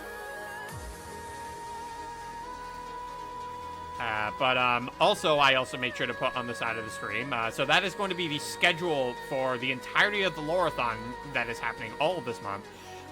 It is also kind of the reason I wanted to, like, see if I could finish Deadpool as soon as I could. Just because it's like, I'd hate to just not get to a playthrough since I'm dedicating a whole entire month to just this, and just leaving it off like that, it would have just felt very weird to me. I also pet my big kitty and kiss him on the forehead and pet my little kitten too. Good. That is a good thing. You're doing correct. Alright. Fingernails here. Okay. We're at the very least getting the base post for this done relatively quickly. It's probably going to end up being, like, the shading itself that may end up taking, like, maybe tomorrow's stream to also, like, fully complete. But that's fine. I will say, though, there are any points during the Lore-a-thon where I end up finishing a piece a bit earlier than expected. I'll just move on to what I have on to the next day and then, like, just carry on from at that point. Because, you know, just figure just being able to just go on to the next thing just in order to keep things moving along. I figure that'd be fine. One thing to talk about with Kamiko's magic. So, I was telling Roxy that I noticed that I've been getting a lot better at personal responsibilities, but that's enough about my day. You know what? That's good. It's good that you're able to do that. Okay, there we go. Good. So, about Kamiko's, like, elemental magic. So, the magic that he uses derives specifically from, like, dragon magic, because, like, the dragons, like, in The Rise of Superior are very much associated with, like, controlling of different kind of elements and whatnot. The thing, though, is that human beings in The Rise of Superior are not naturally attuned to magic, because the way that the magic system in The Rise of Superior works is that everything has aura. That is something that just exists within every single kind of person in this series. It's just some have greater levels of aura than others. Now, you can certainly train your aura to, like, reach to higher levels, but, that's pretty much all you can really do in terms of, like, expanding, like, your aura a bit further. But, like, if you don't end up working at it, then, like, basically it ends up to you just never becoming so inclined to your aura that you're able to, like, do things like cast magic and whatnot. In fact, there's actually a character that I'll actually be working on eventually that is basically incapable of using magic because she's never trained once in it. But, for those that are able to, because they are taking things on the draconic sides, they tend to adopt certain features that, because it's not naturally attuned to them, it does affect their overall bodies in certain ways. And, the most basic of those instances is that depending on the element that Kamiko is using, his eye color does change. So as you see here, like, normally he has like blue eyes, but if he's using fire, they become red. Ice, they become like a light blue. Electricity, they become yellow. Earth, they become green. Light, they become like a very light yellow. Dark, they become like a very dark purple. Water, they become... It's a bit on the blue side, but, like, it's a bit more of like a subtle lighter blue. And then wind, his eyes become gray. So, anytime that you see Kamiko with, like, say, a different eye color, yeah, it's because he's using a different element. In fact, one piece that you guys probably know very well, because not only is it the art that I use for crappy Streamloots like a friend card, it's also the icon of the Discord server. So, you see here, Kamiko's eyes are yellow. Using electricity, you go noom. But yeah, any other circumstance, yeah, his eyes are just a regular blue.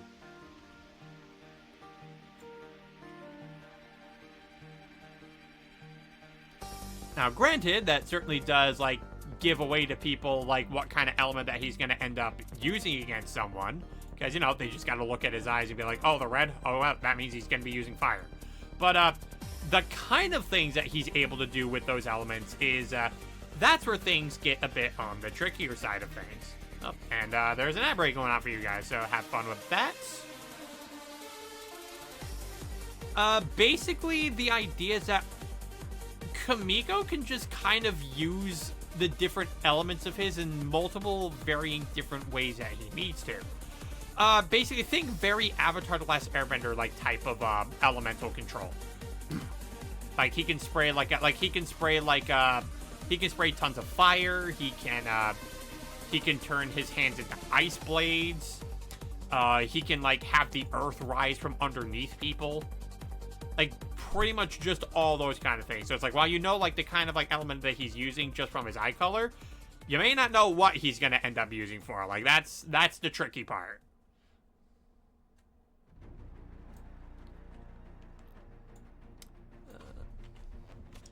Just let me get some water.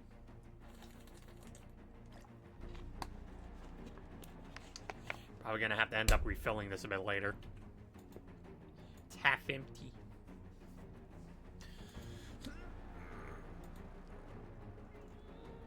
Alright,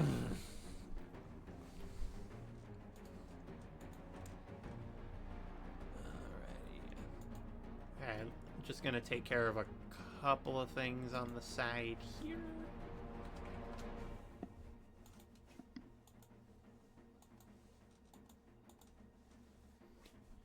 And welcome back from the ad break, everybody. Hope you got ads that you liked.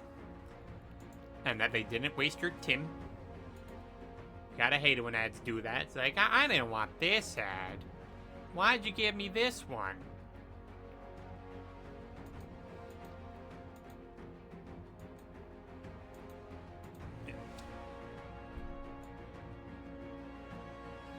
Okay. I feel like I'm probably gonna have to end up looking into like my mouse settings a bit later, because like this sudden double clicking thing is just annoying to me. It's like, stop doing that. Who gave you permission? I didn't.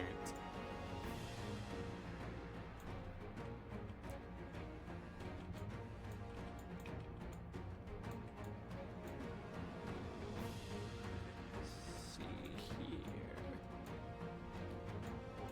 Get this side, get the grass going on the cliff sides. Yeah. In fact, actually, if I can go back to like reference sheet 2 here, you can actually see like the multiple different things that he's able to do. Now, this isn't all the things that he can do with him. This is just the most basic a demonstration that he's able to do with this kind of magic. Especially one that I also wanted to do with wind. If I'll just scroll over here a little bit. Yeah, he can either just have it be like a regular gust of wind that he breathes, or he can just straight up spit up a tornado. Now, granted, one definitely costs more aura to do than the other. Now, to also go into a little bit about how aura works is that... So, aura in the Rise to Superior basically works kind of just like a mana bar. So, like, basically, you want to use magic, you gotta have enough aura to do it. If you don't have enough aura to do it, well, guess what you're not doing? You're not doing magic. But, when a person isn't using magic... I thought he was vomiting a Stormcloud. Well, I mean, to be fair, Meme Boy, that's also not an inaccurate description. I mean, that is what tornadoes are. They are Stormclouds.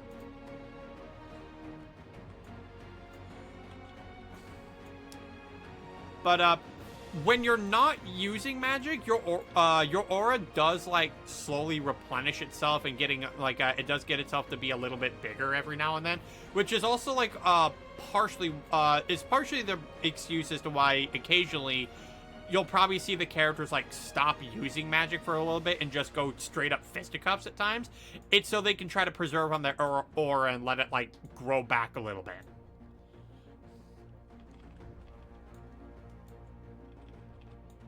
And then it's like, okay, got a little bit more in me. Explosion in the face.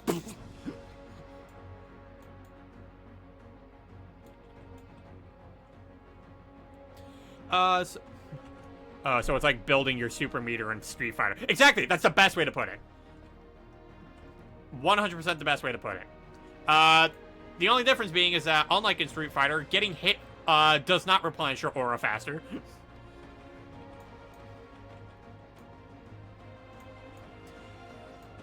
One thing I will also mention too, because I know it's a rather common trope in a lot of like different other like shonen, where like I'm sure if you've seen things like Dragon Ball when it comes to things like ki. Yeah, fuck, that would have been funny. It probably would have been. It's like, oh no, you kicked my ass too much. Take this fireball. Ah, fuck. It's like, you know. It suddenly the situation became a lot more complicated. I no longer wish to hit you. Hey, it's Amanda. We saw a stream. Yeah, well, not just an art stream. Welcome to day 1 of the Lore-a-thon. Ooh. Yeah, because I've already had like Kamiko's reference sheet done for like some time, I just want to make a dedicated image to him. Okay. Yeah, but Yeah, I do have the reference sheets up just in case I needed things like for the colors and whatnot. As well as like the various abilities that he's able to do. Understandable. I have to go back to my reference sheet a lot. Oh yeah. But I have been doing the habit of changing like environmental color aspects to mix with the original sheet color. Yeah. It is very helpful to have that sheet.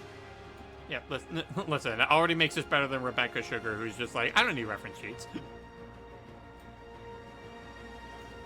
They cue all the moments where her characters are just super off model.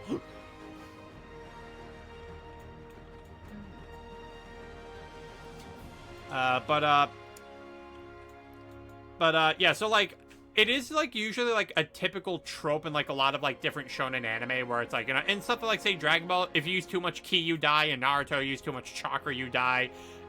Even in like something like say Fairy Tail, you use too much magic power, you get a disease.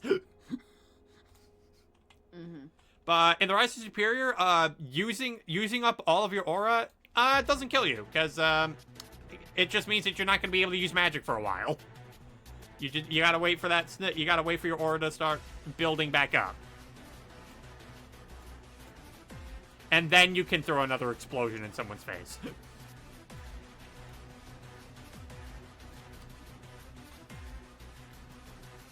I also, on top of that being said, so for some of the elemental magic that Kamiko was able to use, there are some passive traits that he can end up getting from some of them when they are equipped. Like for instance, if he has fire, he does like have a bit of resistance to heat.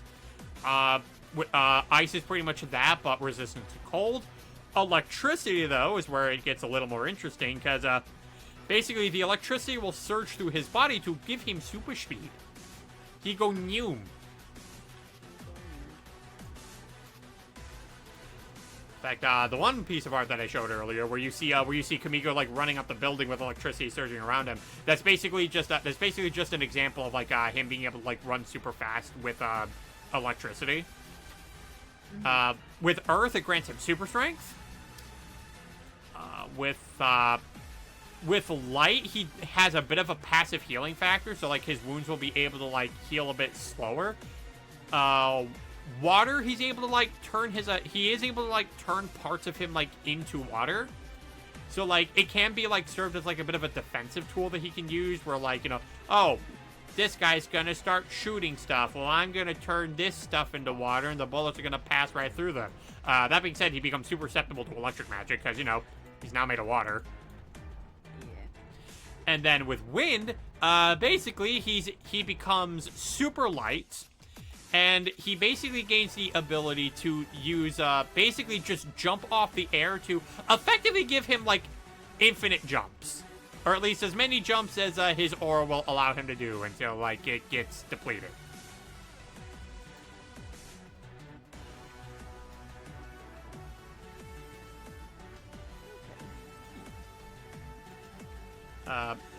The other thing I also have... He can definitely do a lot of stuff, then. Holy crap. Oh yeah, like he has like a wide variety of different types of magic. I mean, he is the superior after all.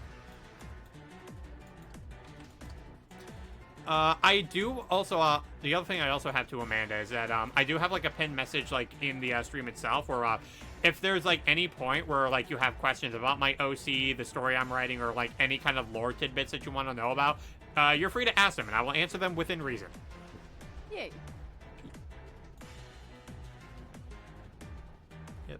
I also, in case you probably didn't see it, it's in the announcement server. I do have a schedule for how the Lore-a-thon is going to be handled for this entire month. So, in case you want to know what's coming up next or what I'm going to be doing a bit later, schedule's right there for you to look at. Wait, in which channel? It should be announcements. In fact, I think I even pinned it too.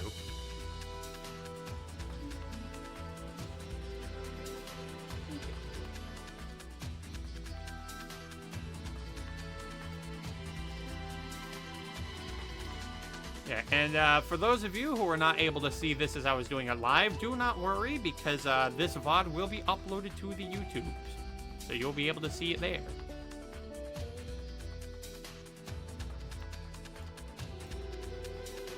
Okay. We get some more water. Okay, so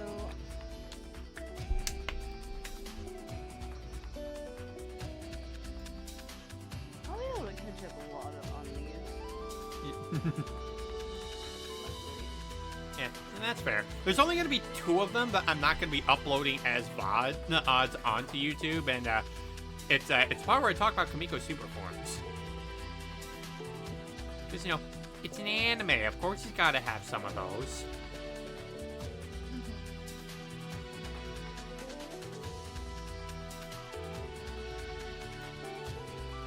Yeah, I'm trying to. I did a little bit more in my lore sheet the other day, but I really want to focus on like the kind of like magic aspects she can do now. Yeah, but Because originally I had her as like a kind of fight. Like I mean, I'm a strong woman. Like I can lift a lot, so I kind of had her like as a just she's typically strong, but doesn't really like to fight, kind of. Like, because I really don't. I like being helpful in lifting things. yeah, so your strength is more so like, you know, utility. Like, oh, you need me to move something? Okay, I can move that. Yeah, like that. I'm a good support, but I wanted to involve some like forest magic, or like I kind of wanted her to just like casually pick up spells that are interesting to her, but mainline would be like plants and stuff. Probably potion stuff. Yeah, sometimes it really just like depends on like, well, the kind of magic system that you're also using too. Like I mentioned, like at least for my story, every single character has like a level of aura, and basically how aura works is that it basically works as like your it's basically like just your basic MP. Like the more aura you have, the more magic you can cast.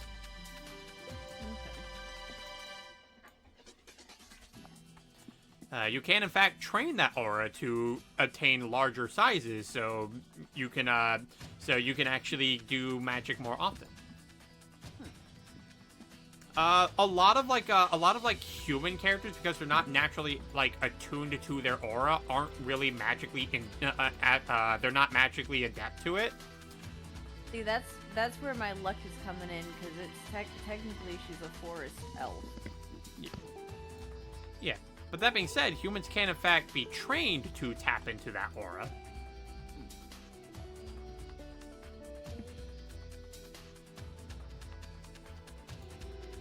It's probably just harder for them, correct? Yeah, it is. In fact, one of the characters that I have, Twilight, she is not attuned to magic at all because she's never once trained in it. So does she use a lot more weapons? She's a martial artist.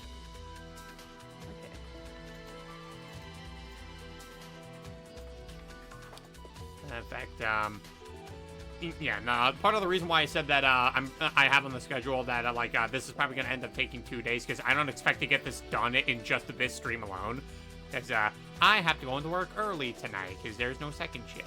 But more than likely, I'll probably definitely get it finished by tomorrow. And if we do end up getting it finished early, then I can actually get to working on Twilight's record sheet, because yeah, that's the character I'm talking about. The one that has like the trope I believe it is referred to is known as the normal badass, or the badass normal. Oh, what, like Sokka effect? Kind of. You can also see it's like the Batman. Like he has no superpowers, but he still kicks ass. Yeah. That's him. Yeah. This guy here. Yeah. But yeah, Sokka would definitely fall into that trope too. I mean, he's like with all these different like elemental benders, and then here he is, boomerang.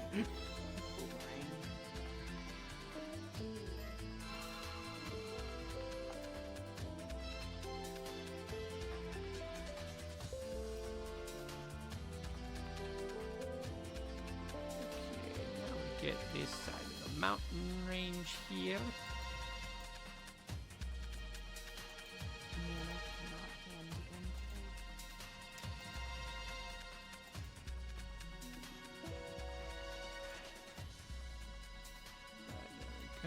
probably just add in some of the... Yeah, honestly, I feel like it's probably just going to be the background that's going to end up taking me, like, the most work to do on this.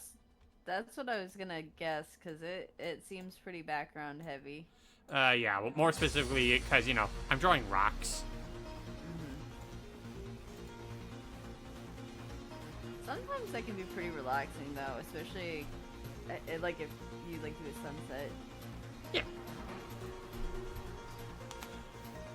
But it does take some time. It does. Yeah, it does. But when it's pulled off correctly, man, does it look good as fuck. I will say, if we're talking about, say, maybe character alignments for Kamiko as a character, I'd say the best way to describe, like, his kind of alignment is that I'd say Kamiko is... I'd say he's on a bit more of, like, the chaotic good kind of side of things, because, like, if there's one thing that Kamiko has, like, always, like, will always end up keeping to himself, it's the lessons that he would end up getting from the person who would, like, adopt him as their son before she'd ultimately lose her life protecting him. And basically, she's raised him to just always keep a tight grip on the good morals that he wants to stand for. So, like, he's always going to stand in for people who are, like, say, a bit more weaker or more vulnerable and kind of act as their strength. But sometimes it could also mean, like, standing up to, like, a greater force of government in order to showcase that, like, they're the ones who are in the wrong, or that, you know, these people deserve better. And he will 100% fight for those kind of people.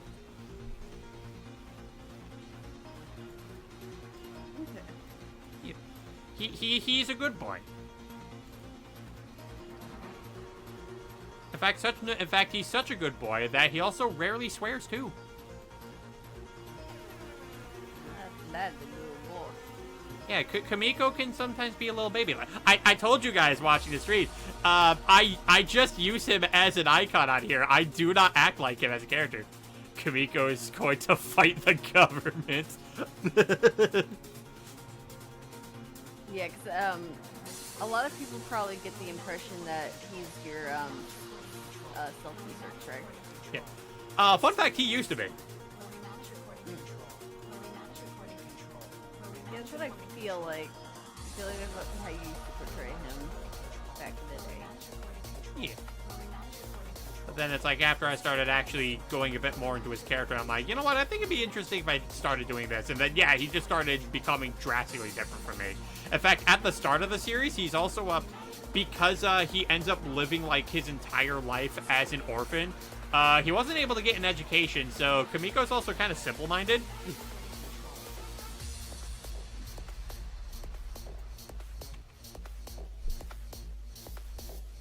Like, boy didn't even know how to spell his name properly.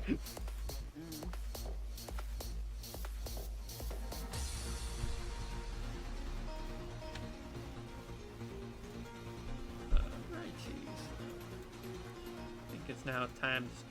Actually, no. I don't think I want to work on the shading just yet. I kind of want to get, like, a basic structure going on.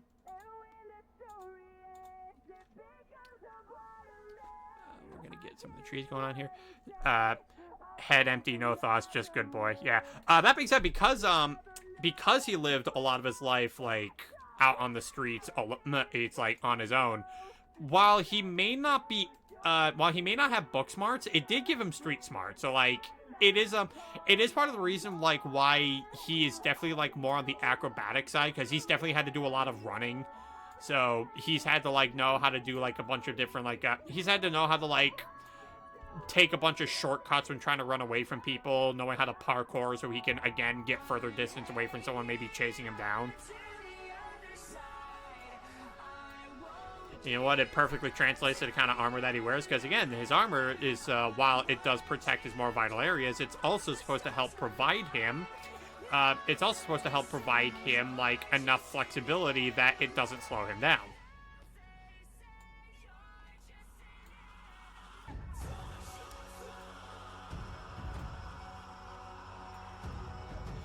And I will actually say, though, like, probably one of my favorite exchanges that I've written in, like, the first book between him and Twilight, because after Twilight, like, helps Kamiko get away from, like, another rather abusive found family, because he unfortunately has that luck. But Twilight manages to get him away from that. Like, she starts learning a bit more about the things that he was going through. And there does come a bit where, like, Twilight starts rambling a little bit, and then she's just like, "Oh, I'm sorry." It's like, "Oh, I'm sorry I keep talking a lot. It's like, I don't mean to do that." And then Kamiko's like, "Well, why not?" And then she's like, "What do you mean, why not?"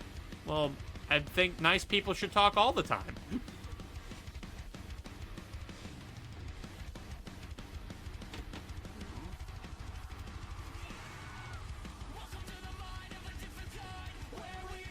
It's just a taste of, like, Kamiko's wholesomeness. Yeah, that's why I was like, aw. Yeah, it's like, oh, this guy's baby.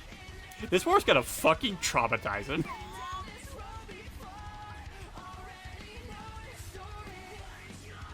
Thus, we watch the artist through their baby once Yeah. again. It's like, hey, want to see me traumatize this character?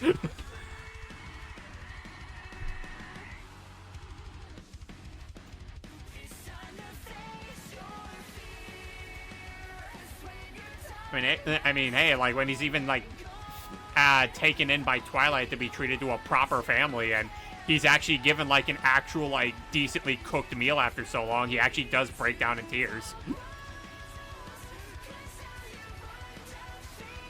Baby. Nice people talk all the time, and then he meets Dr. Crafty. See, the funny thing is, you say that, Jen, but, like, if, like, I actually did, like, play in character, I don't think Kamiko would have, like, that big of an issue with Crafty. Like, he would see him as, like, more of, like, a cartoon villain every now and then, of course, but, like, he kind of just look at the guy, he's just like, I don't think you're bad, you're just kind of goofy.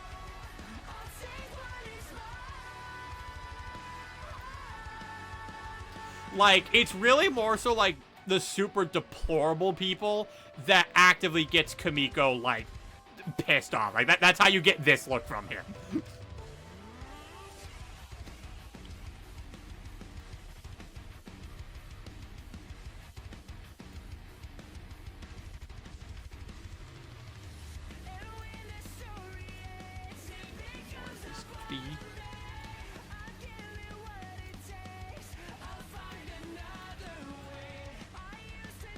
More this here.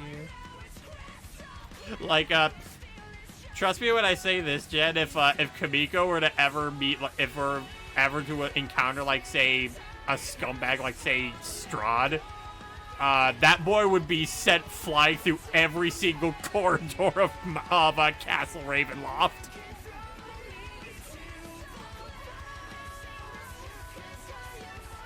It's like, that's the face of you're talking shit and whooping your ass, and yeah, this is Kamiko just being like, hey, listen, I know I have 8 elemental things of magic at my disposal, and I know how to use all of them.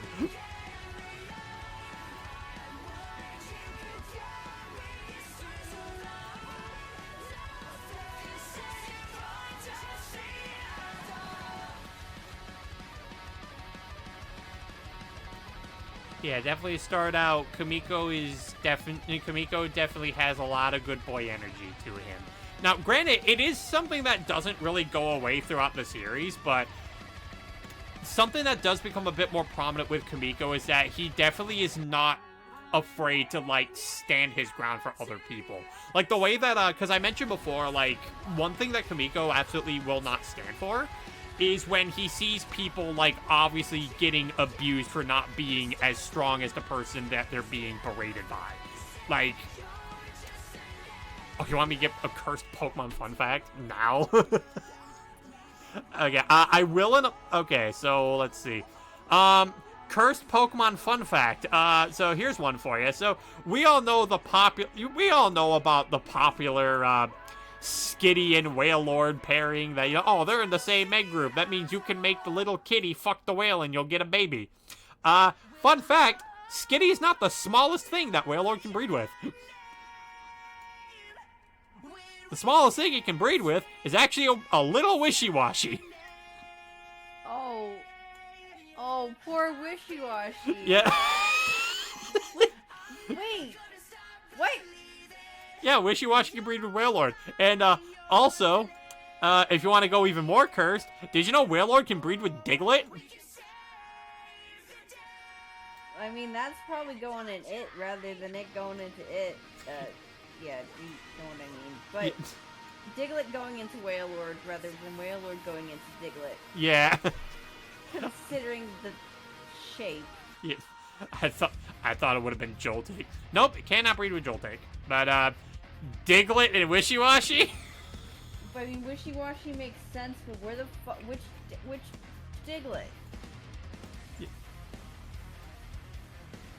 The Alolan one? Oh, any Diglett. Just any? Yeah, just any Diglett. There's your cursed Pokemon fun fact for today, guys. I hope you enjoy that. But to go back Just to like, any Diglett. yeah, but to go back to what I was talking about before. So like, yeah, if there's one thing that Kamiko will 100% not stand for, it's people just abusing their power over other people. And sorry to derail, Realm. No, you're good. Yeah, because I always know how to get back on that. We like Pokemon. We like Pokemon. Yeah, I understand that there's probably going to end up being some points in the Lore-a-thon where, like, I may not have too much left that I want to talk about, so, like, I don't mind occasional a bit of a derailing happening every now and then just to, like, keep discussion going, but, like, the moment when I am able to actually talk about this, it's like, you know, okay, I'm going to hold off everything else because this takes priority. But, as I mentioned, like, Kamiko cannot stand people who will just abuse their strength over other people, so he will oftentimes take it upon himself to, like, stand between those people to act as the strength that the victim does not have. Because, you know, hey, if you're gonna pick a fight with someone who can actually fight back. You know, don't be a puss.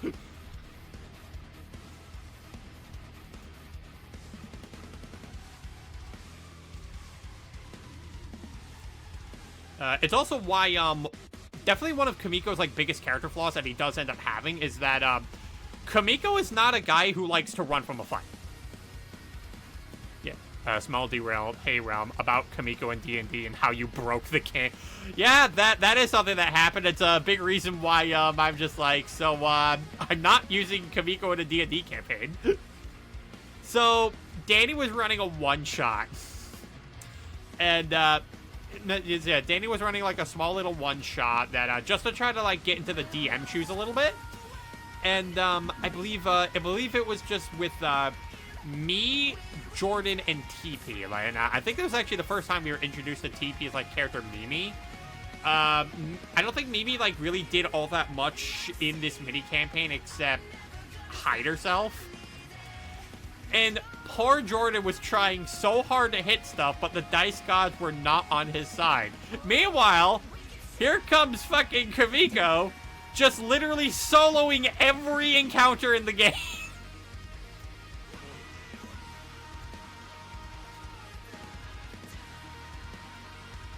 Like, Jordan's character Alex, they got ensnared by a water serpent. Kamiko had control water, so he was able to free Alex from that. And then just with my last bit of key points, I was able to do a flurry rush on, like, the main objective that we needed to take down. And then, yeah, Kamiko just straight up soloed the entire one shot. And in fact, even with the escape sequence we ended up having to go through, because again, the dice were just not nice to Jordan that day. So then I'm like, okay, I gotta try to help Jordan so he doesn't lose all his HP trying to get out of here. So we were doing the escape sequence. Even at disadvantage, Kamiko was still, like, carrying Alex, like, throughout this whole thing. And then, like, at the end of that, we're just like, yeah, I don't think I'm gonna use Kamiko in D&D. It's kind of broken. And the funniest part is we were actually using a bit of a homebrew variation of, like, 4 Elements Monk, because actual 4 Elements Monk kind of sucks. But we basically ended up going with a variation where it made Kamiko play a bit more like the Avatar, and I think because of the homebrew with that, it's like that kind of led to him just getting a little too broken. So we're like, yeah, we're not doing it. Yeah, I think I could just make a rule for myself that Kamiko is not allowed to be made into a D&D character. He'd just be too broken.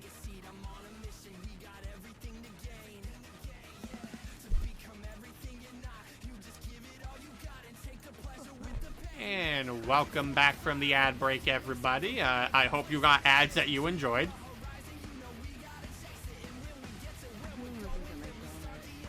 This a-thon sure is lore. It sure is Crashdown. Also, hello there. If you would like to take a look at the schedule that we have for the Lore-a-thon, it is just currently to the left of the screen. Each of those days are what we will be dedicating to... Realmors, you have words. You've been using them this whole time. For over 2 hours. Okay, so, you can look at the schedule over there. Oh, okay. There goes Amanda. Oh, now there's a Lance. We lose an Amanda, we get a Lance. Just...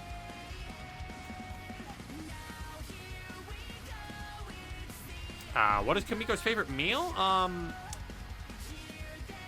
don't know, it's kind of similar to an earlier question that we were asked a bit earlier, like what Kamiko's like favorite kind of dessert would be. Because Kamiko's like had to live a lot of his life on his own, he never really like had much time to really like say like, okay, what do I think his like, does he have like a favorite food, or does he have something that like, if it's something that's offered on the table, he'll just be like, ooh, gimme. So he doesn't really have anything like that. Jesus Christ, a minute and 30 seconds. Yep, those are ads for you. What if I called Kamiko a doo-doo head? He'd just kind of look at you and just be like... honestly, yeah, honestly, this is just the kind of face that he make. He just wouldn't know how to take that. It's like, what do you mean by that?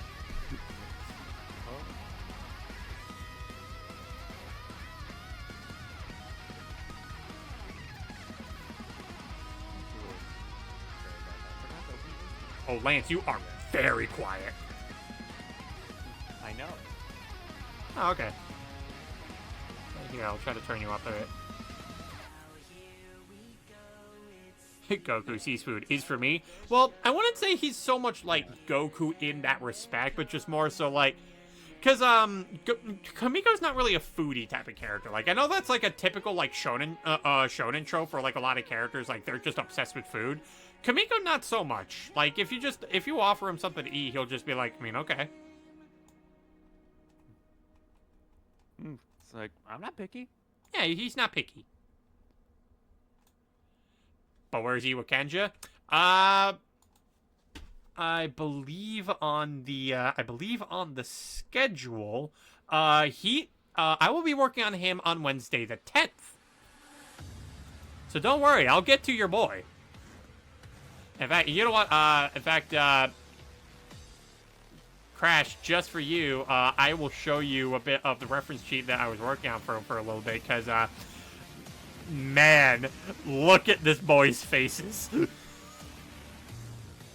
Yeah, we'll be working on this guy on Wednesday the 10th. We'll be working a bit more on this.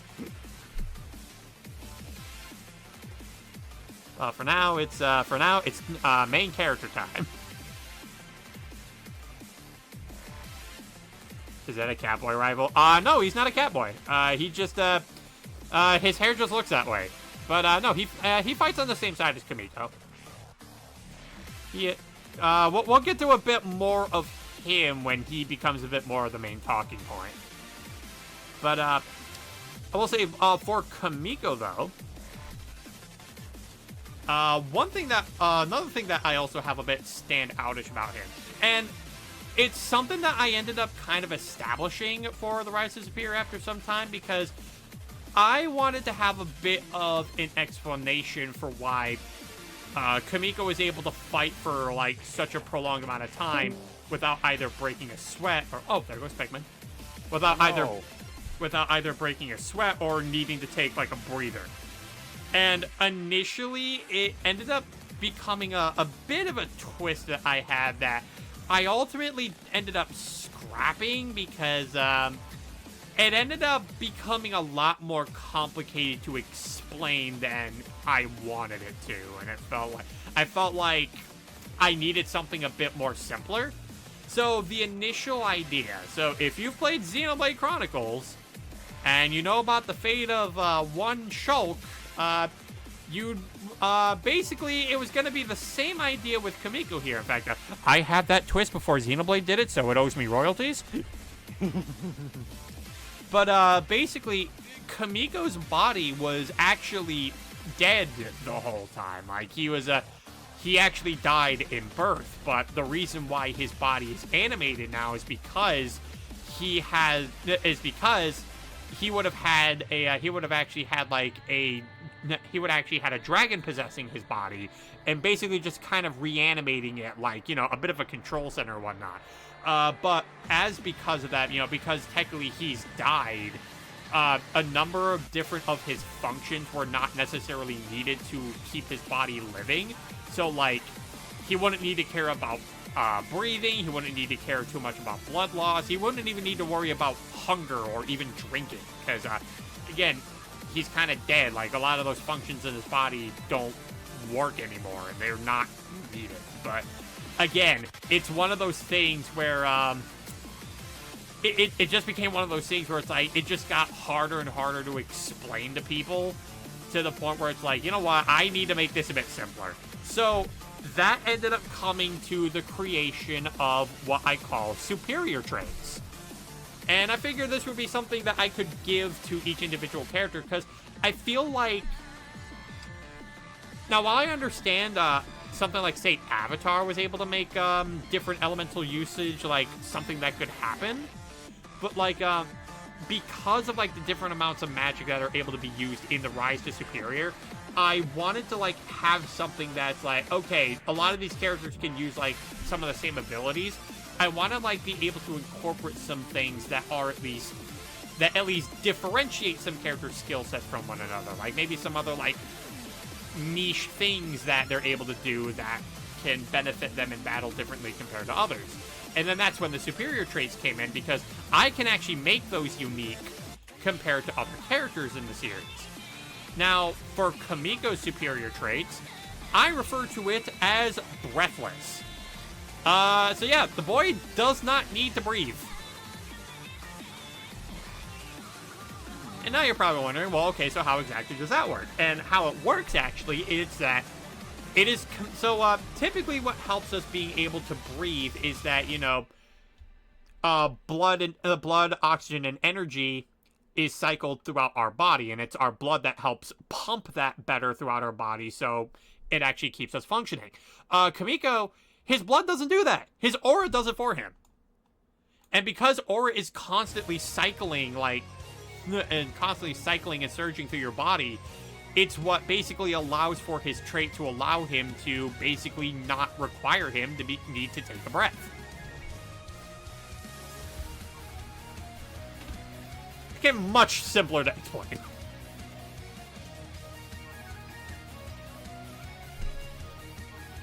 He unlocked the Avatar state.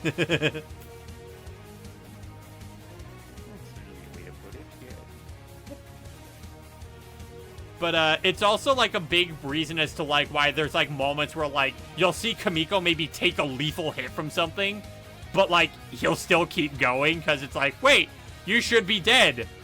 It's like, nope, breathless, baby. Collect superior training like Pokemon. You should be dead. Nuh-uh. Yeah, nuh-uh. It's like, I don't need that. Now, this does not mean that Kamiko is immortal. Granted, he's very hard to kill, but basically, he is not immune to things like, say, beheadings and what. He's not necessarily immune to things like beheadings and whatnot. Like, you could 100% cut off his head and that would end up killing him, because he does kind of need that brain in order to make his body function. something that he is also not necessarily immune to is soul stealing, because that is going to be something that does occur in the Rise to Superior a bit later. Like, there is going to be like some soul stuff being involved, or like if you do like take someone's soul, that can 100% like kill them in the Rise to Superior. That being said, he can fight back against it, but that's about it. That's pretty much the extent that he can do. He can just fight against it. There's nothing that can, like, say, prevent him from, like, having it stolen. He just has to, like, hold up enough will to just... He just has to hold enough will to fight it off. Hello again, Pikmin. Hello, Pikmin. Roughly, how strong do Rise of the Superior characters scale? Ooh, okay, so...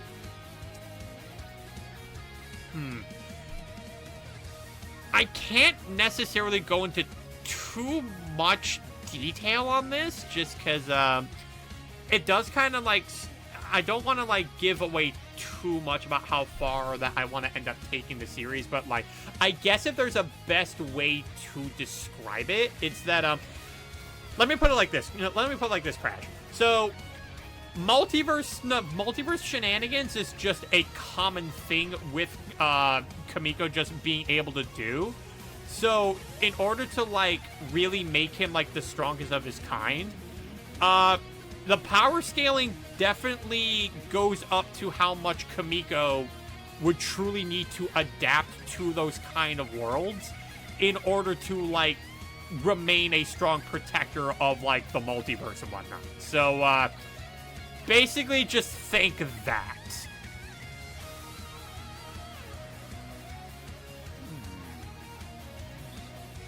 Like, basically just think of, like, any kind of, like, ridiculously, like, crazy universe that you can think of and how crazy its power scaling can be.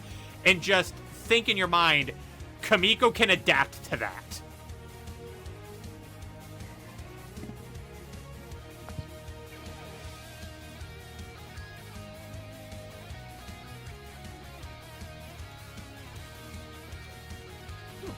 I think I smell some din-dins cooking downstairs, so there may eventually, I may eventually have to go on the din-din breaks. Really? So, does that mean Goku does it solo? You know what? You know what, Crash? Yes. Goku does not solo. Granted, I feel like Goku could probably beat, like, quite a few of them. Like, I mean, I'm sorry to say this, Crash, but I think Goku is, in fact, beating Iwa Kenja. Oh, man. But you know what? It's fine, because just to countermeasure it, I will also say he also beats Riona. What would Kamiko's stand be? Kamiko doesn't have a stand. He would never get one. I can't believe it. You made your OC stronger than Goku. Listen, there already was a character stronger than Goku. His name is Sun Wukong.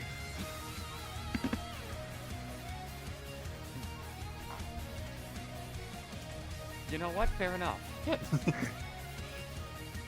God, I still love that bit in Death Now where it's just like, okay, but let's ask the real question. Can he beat Goku? And immediately I'm just thinking in my head, yes.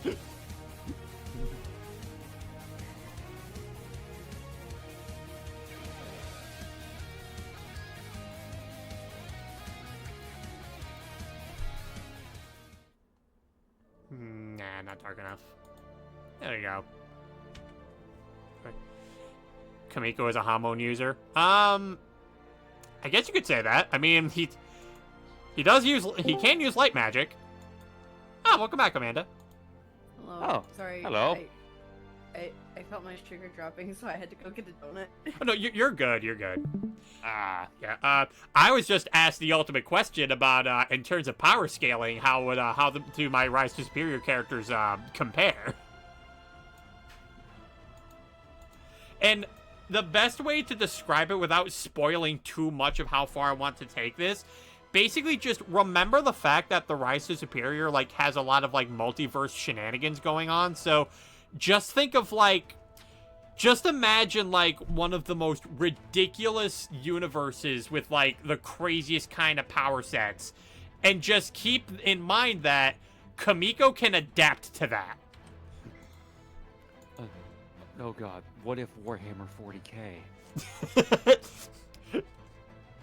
It's actually funny because I actually do have like a story mind idea with for like say maybe like a movie or whatnot where Kamiko actually does step into like a grimdark universe. Does Kamiko wear any normal clothes, or is he the kind of guy who always wears one thing because he wants to? He actually doesn't get this armor for a little bit, so yeah, he actually does have a casual get up. Oh, I kind of want to see the casual outfit. Probably something I'll end up drawing a bit later. Like you do see it in like the first in the first book that I am working on. Although when you do also meet him like proper when he's like at this age, again because he's homeless, man has very long hair and a beard. Man has not shaved in God knows how long. Yeah, well I mean, what can he use to shave?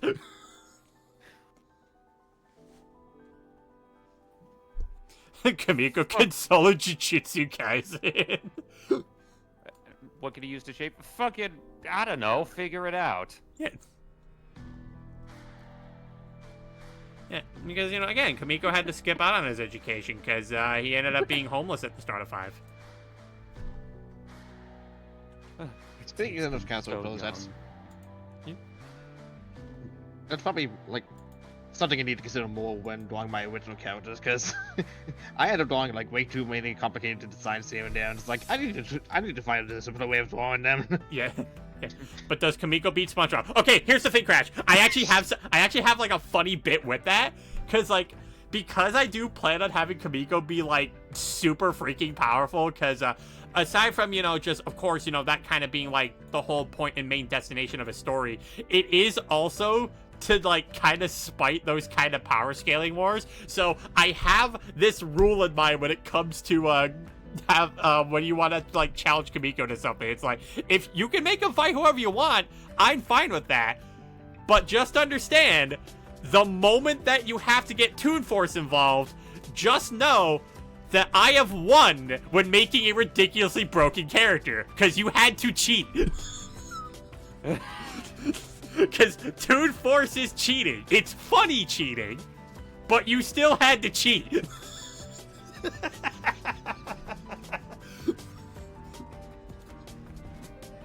And you know what they say? Cheaters never prosper, even if it's funny.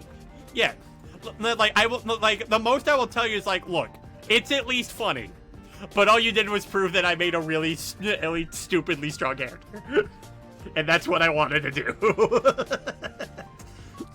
Congratulations, you successfully proved my point. Yeah, exactly.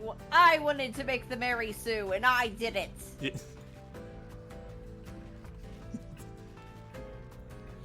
Well, Mary Sue is also just a whole other topic altogether. Yeah, no, I know. That is a entirely different can of worms. Yeah. Are there any series that you would want Rise of Superior to cross with? Quite a few, actually. I mean, I guess the most, and funny enough, Spyro actually isn't, like, on the main ones that I would want. Like, granted, it could totally happen, but despite how much I love the guy, I would not be able to, Kamiko's domain expansion is breathless chicken sandwich. But, I know one of the universes that I would love for Kamiko to cross over with would probably be Ruby. Oh, that'd be interesting. That'd be a sight to behold. Yeah, just watch this guy just absolutely decimate an army of Grim. Yeah, and with all the stuff you can do, you could have some wild ass shit going on. Oh, absolutely. In fact, funny enough, it's actually like granted, it's more older seasons of Ruby that kind of inspired it, but like in terms of like, but yeah, like in terms of like combats and like how like I'd like the action scenes to go, yeah, that's basically what you'd end up getting from the Rise to Superior, except, you know, sometimes a bit even more over the top. Yeah, because didn't, fuck. So, I did not get properly ever into Ruby, but I know it is good, but only up to, like, a certain point, which is why you made that comment, like, the past seasons of Ruby, because isn't it going on, like, 9 or 10 seasons now? It is, It is, although its status as a series is kind of up in the air considering the shutting down of Rooster Teeth. Yeah. Mm-hmm. Yeah, that's Yeah, and with cohesive writing compared to Ruby. Yeah, that's I know, like, when I mentioned, like, the aura system, I know when I was talking to Danny about it, like, the first thing she was like, okay, is it anything, like, as convoluted as Ruby's aura system? I'm like, no, it's just basically an MP meter. Okay, that solves things then. Yeah, that's literally all it needs. That's literally all it is, and that's just all that it's going to end up being. Now, granted, there are going to be some things when we talk about, like, Kamiko's super forms that, like, Aura does end up getting a bit more involved with, but at the end of it, it's just, like, you know, it's still going to have that kind of premise where it's like, you know, oh yeah, it's just, you know, there's other things that it can do, but its main function, 100%, is that it just serves as, like, an MP meter.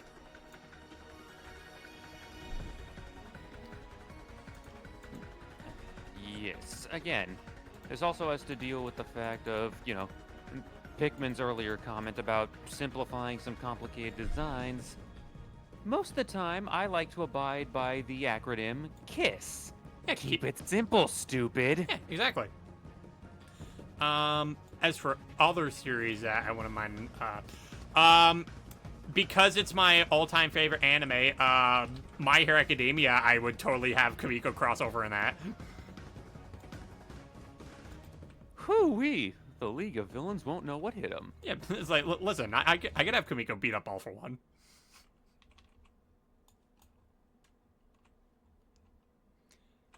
Speaking of which, haven't given that series a proper read at any point. I don't think I plan to. Ah, well, neither here nor there. Me and Netta wouldn't know what hit.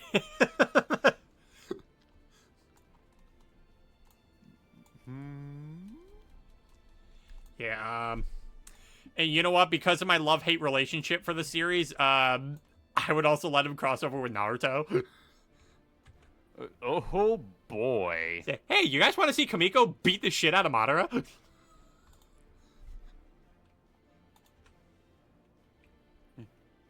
Yep, I don't know what that means, so I'm just going to nod and say yes. I wonder what it'd be like if Kamiko would be in the One Piece universe. Again, also a sight to behold. Yeah, seriously. Like, imagine Kamiko fighting Kaido. It's like, listen, I'm about to do in 5 minutes what took Luffy a whole year.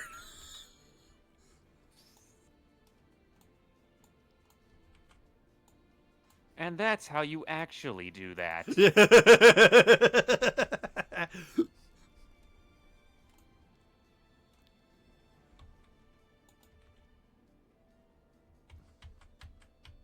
hold on. Okay. Let me actually get the proper shading layer I want on here.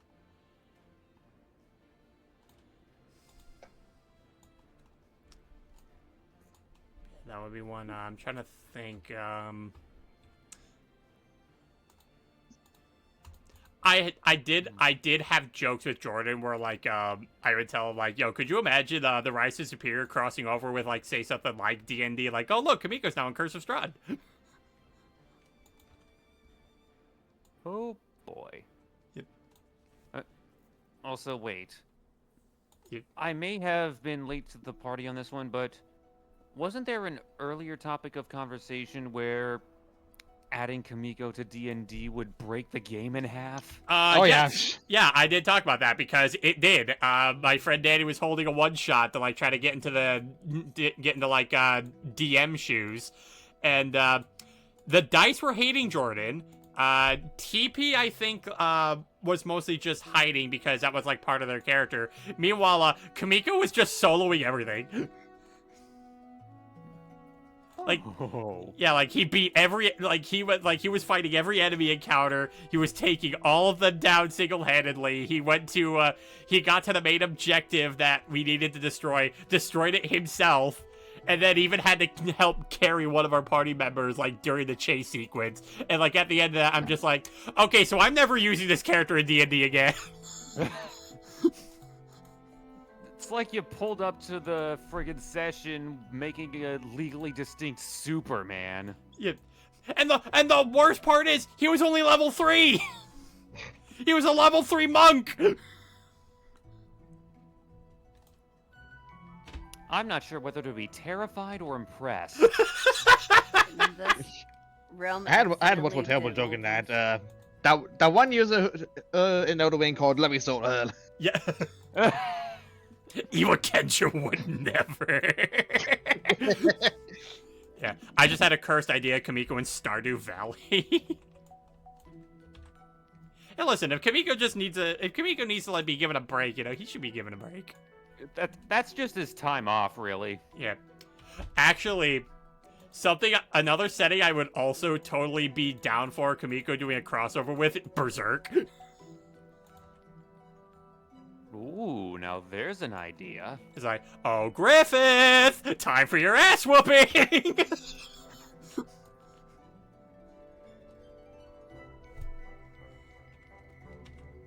Wait, where the fuck did this guy come from?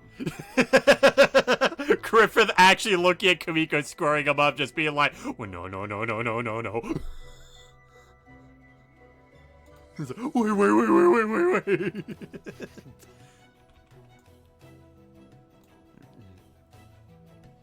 Oh boy, the world of overpowered original characters. Is there no end in sight? Yeah, do not steal. realm. So I do have a question. Yep. For all the drawings that you're doing, are you all starting with your sketches on paper first, then popping them on Sai, or no? Not Like, how all you of do them. it? Like, there's some that I did prep beforehand, but like all the reference sheets that I'll be doing on here, all of that was just done like straight up digitally. Okay. Now, the only exceptions are when I actually eventually do some of the dragons, because I actually drew them out first, since their designs are a bit more elaborate. We need to get your. You said your tablet's not working anymore, right? No, my tablet works just fine. The problem is just that it wasn't doing anything with the stabilizers. Like, the stabilizers don't work. Shit! I still gotta help you with that. We were trying to figure that out the one day. Yeah. Another problem for another time. Yeah. Any idea where you'd be publishing the comics? That's something that I'm probably going to end up putting a bit more of a focus on once I eventually have a book to publish, because once I find a way to do it, I just be like, okay, cool, then I just do it, like, right then and there, because, like, okay, I mean, I'm right here, I gotta finish work, let's do this. That's something I've also been looking into as well, because I'm also working on a Sprite comic, actually, that I want to publish at least by the end of this year, but problem is, I mean, I've got a script in the works, I've just got no idea what direction I want to take with the damn thing. Damn. See, all you guys are doing fucking. All I do is dumb sketches and doodles. I can't put together shit. Yeah, hey, look, that stuff can do you good. Like, I'm sure you could get commission work just doing that. Yeah, I feel like when I have commission work, it's a lot more stabilizing for me, but it's also so draining at the same time. Yeah, I get that, but you know, it's like you're still doing something with that. Yeah. Yeah. You will not be put down for those things. I refuse. I appreciate that. Yes. Honestly, with your current style, hell, if I feel in the mood for it, I wouldn't mind chucking a few bucks your way.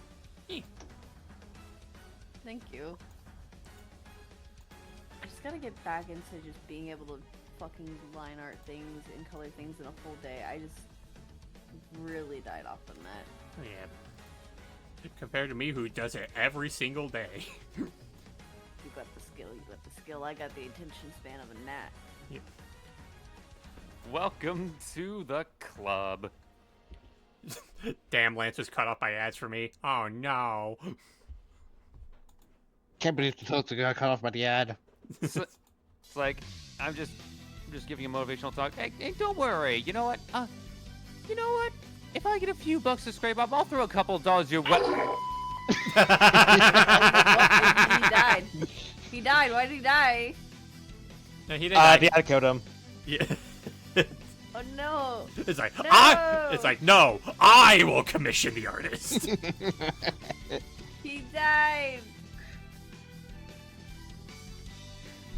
That one's his sad. Ah, piss off, John Capitalism. Yay, back. Hashtag save Team Fortress 2.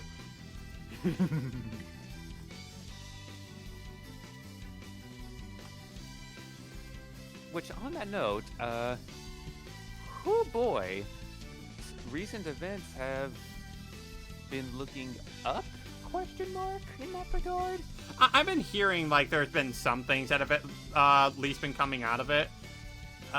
We just gotta hope that they're actually committed to making those changes rather than just saying, Wait. "Okay, we did the thing." Wait, what? For Team Okay. Fortress 2? Yeah. So there was a pretty substantial ban wave. I want to say, what was it, a couple days back? Yeah. A whole bunch of prominent bot hosters and all the bots they were utilizing were banned en masse, and you know, predictably, they're making a big old stink about it. Suffer. Yeah. And while I doubt it's any permanent solution, because, you know, realistically speaking, these bots, it's a constant arms race for fighting off cheaters in video games. But hey, it's a start. Here's hoping this is the start of something bigger. Realm, have you considered what would happen if Kamiko would be in the Splatoon universe? You're just lame if you cheat in Team Fortress 2, man. Come on. But to answer your question, Mean Boy, if Kamiko were in the Splatoon universe, may I remind you that one of Kamiko's like primary means of magic is water. Goodbye, Oh. Squid Kids.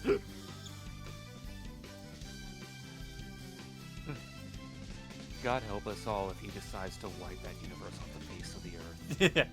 You know, like two other major antagonists did. Yeah. Now, I will say this.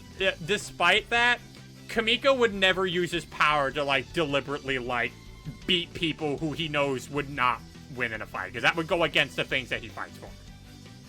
Like, he fights for people who find themselves in situations that they can never get themselves out of because either they're too weak, the guys are putting them in a situation that they'd have no chance of being able to get them out. So that's when Kamiko lends his strength to those people to say, you know, no, I'll be your strength. I'll help you with this. You know what? We like that. We like that. Yeah. In fact, it's funny because, like, you mentioned, like, imagine making, like, a D&D character essentially like a modern-day Superman. It's funny because when I was talking to my buddy Jordan in regards to what I was doing with Kamiko, he actually kind of made that bit of a comparison to, like, him as a character. Like, he basically is, like, a more modern take on, like, the Superman archetype. Just a guy who wants to do good because he just genuinely wants to do good. Oh. Yeah, And you know- I do like characters like that. Yeah. A lot, actually. It's just kind of refreshing sometimes. Yeah. And especially after some of the more cynical takes on the character. Hi, Homelander. A And good also, example I hey, always- hello, Omni-Man. A good example I can think of is actually Wander over yonder. Yeah. What is Kamiko's kryptonite? Okay, so Kamiko has a couple of different weaknesses. The first weakness of his, you mentioned kryptonite. So it's not just him who has this weakness, but generally anyone who does practice like magic, and that's dark crystal. I stole this directly from the Legend of Spyro trilogy, where basically in the Legend of Spyro trilogy, you'll run across like these dark crystals that will slowly drain your magic meter if you stand too close to them. Kamiko has the same thing that can happen to him too. If he stands too close to Dark Crystal, it will actually start draining his aura and thus making his magic even weaker. And the other thing too about Dark Crystal is that because it needs aura, like it kind of like is a bit of like a parasitic thing where it leeches off of his aura. If he starts running low on that, it starts sapping at his life force because it doesn't have anything left to take. So it's like, I mean, you have this, so sip. Oh, you're out of this? That's fine. I'll just take this instead. Yeah. Also, hello there, Jonah. Welcome to the Lore-a-thon. Hello. Oh shit, Jonah. Hello there. Yep. The other weakness that he has, and this is more so like a character-specific weakness of his, like, this is more like an in-character kind of thing, because, hey, did you know that I find, like, personality-based weaknesses more interesting than, like, say, a more tangible weakness, like kryptonite? Oh, what, Bam. like, Oh, yeah. like, Yes, give I am following you so far. Yeah, give so... an example. So, for example, so Kamiko, for instance, his biggest character weakness is that, I mentioned this earlier, but, like, his biggest thing is that he is incapable of backing down from a fight. Like, even if it's, like, one that shows that he's clearly losing it. And it's not so much like the typical, again, it's not like the typical anime trope of, like, oh, well, I'll never give up. I'm gonna be stronger than you. Then they just, like, summon the power of will and whatnot to overpower the dude. For Kamiko's case, it's because he feels he has such a big sense of responsibility with the power that he has that if he's not using it to protect people, then why does he even have it? But because of that, it also does make him kind of overstep in some areas where, like, he'll take on a fight that he can't win, but he won't run away from it because he doesn't want to let the people behind him down or fail that. Like, if you want Kamiko to get out of a fight, to, like, get him out of dodge, you have to literally drag him out of it.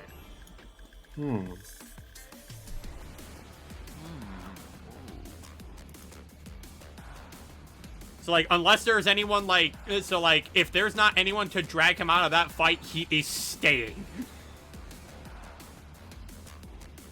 So he borrows that from Spider-Man, but more extreme. Exactly. Like, Kamiko is the kind of dude where someone could be like, say maybe if Goku went nuts one day, or maybe he's facing Goku Black, and they're firing a giant Kamehameha wave at somebody, Kamiko will actually stand in front of the beam and take it.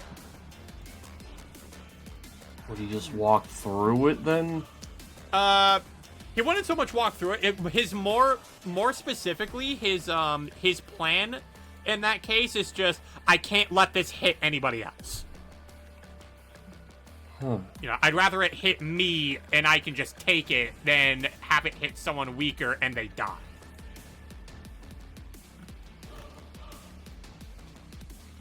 How noble. What the fuck is this post? Something that my friend Taz posted in another server. Apparently, fucking Ken Penders plans on re-releasing every issue of the Archie Sonic comics under a new, quote-unquote, Floating Island Productions Mobian line banner. Pretty sure he can't do that. Yeah, he doesn't know Archie. Legally, he cannot do that. Yeah, he doesn't know Yeah. Archie. Wait. Is that the guy? The guy that I'm thinking of, or no? Yeah, he's The the guy. he's the guy who thinks he has a monopoly on echidnas. Yeah, okay, that's what I thought. Okay. Like, yeah, he- Yeah, like the whole shit with the Knuckles clan, or Locke, or Julie Sue, or the Dark Oh. Legion.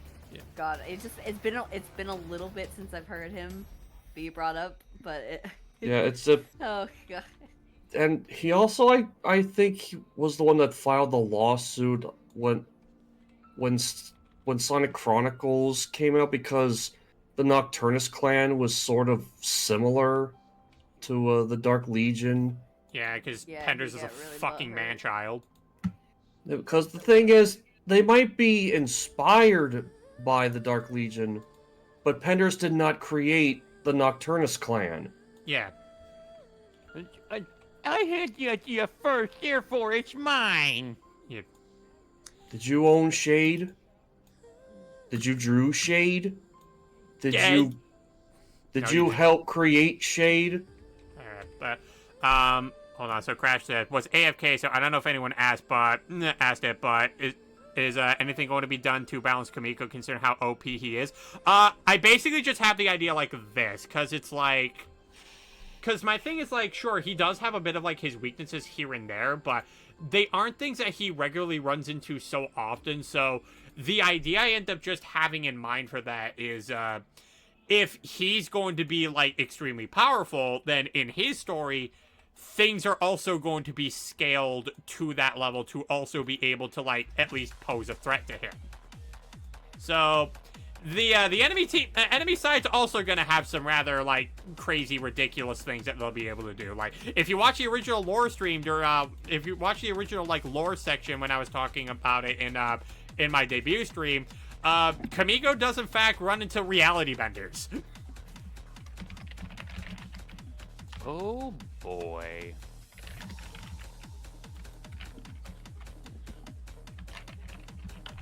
Or, I suppose a better comparison would be, oh, finally! A challenge! A worthy opponent. Our battle will be legendary! Saw that coming a mile away.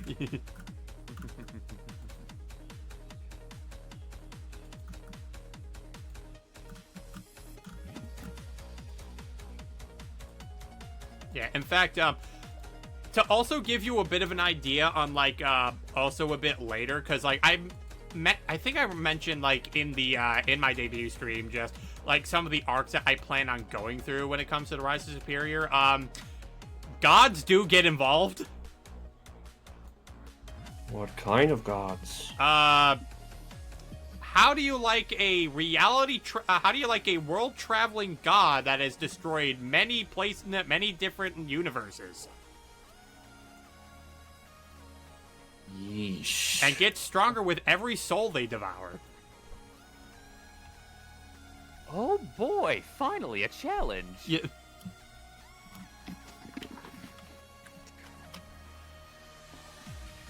Has anyone ever heard of this thing called Funko Fusion? I mean, everybody said it at this point because of the direct. Oh, is it like Disney Infinity but Funko? I think so, but I don't know if it requires you to buy the figures. It doesn't. But yeah, apparently they revealed the TF2 characters are coming in exclusively on Steam. You know what? That seems appropriate. Yeah, considering the Valve owns Steam. My favorite bit of that announcement was the guy behind the save fixed TF2 position was like, alright, pack it up guys, fixed TF2 is over, we won. You don't get it, do you? It's not gonna just go away that easily.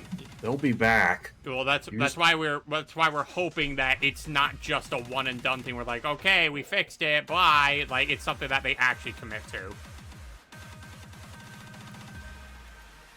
Yeah, because there always will be another fucking bot maker out there in TF2 just to fuck up everything all over again. It's like, Yeah, not to mention the way Valve handles their security kind of doesn't work with Team Fortress 2. no. It's like, listen, we have a mode where we can beat up bots. We don't need your help. Yeah, it's called MVM. I was just playing that earlier. Yeah. Or some people will probably call it Or some people like to call it the fucking server that gets infested by Taco Bot. Because fuck those guys, because they're freaking meta diggers. And big massive hypocrites. We don't need them anyway. Nah. Nothing of value is lost. Yeah.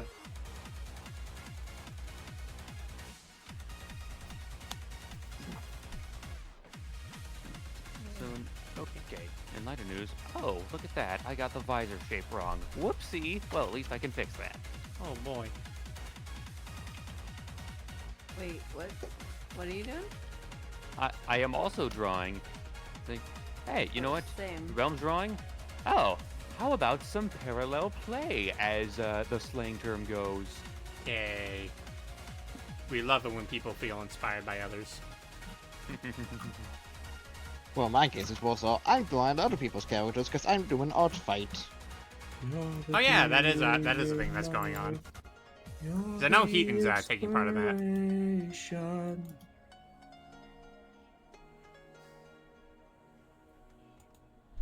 Well, Hold on, that's not correct here. Oh, sweet. It's a Rex model in Gmod. Hey, here's a little bit of a teaser for what I'm drawing, actually. So, you know Reaper's Death Blossom highlight intro from Overwatch, the freeze frame once the animation is done? Yeah. Yeah, I know it. Yeah, so I thought, hold on, what if that, but girly wolf pop? Early Wolf Pop? Oh, What it's is a that? friend of ours. And I, so, I remember Wait. I remember someone did like a parody of that whenever he was shooting everywhere. I just hear freaking Earthworm Jim in the background going, "Eat dirt, everyone in the vicinity!" Yes. Yep.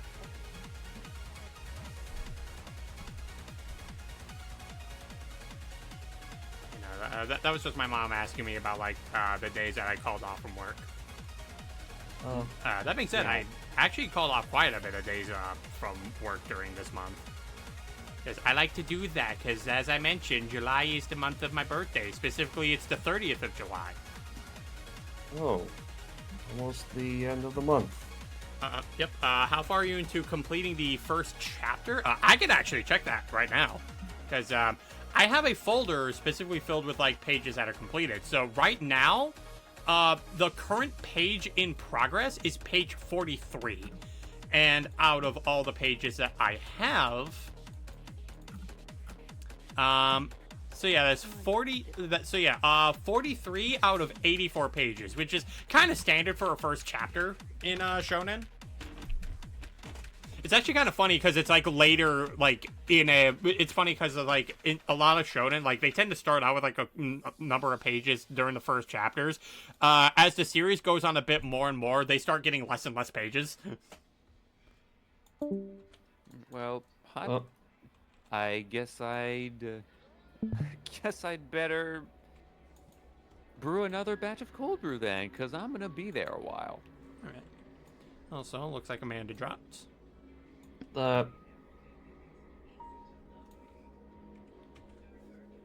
She says she's dipping.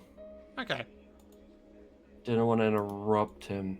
No, you're good, Amanda.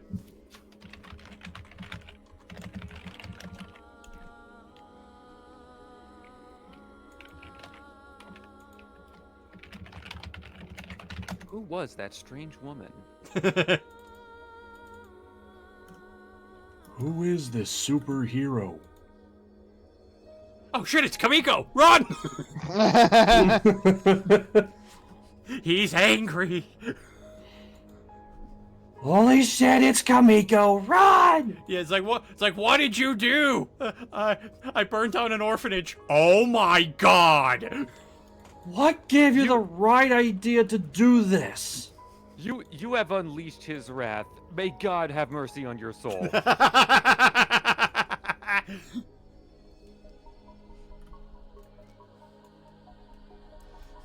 also may have kicked someone's dog. All right, so when are we planning the funeral? Well, I guess I'd better go buy a nice suit then. Like, oh, must be for a nice special occasion. Oh, don't worry, you'll be there for it.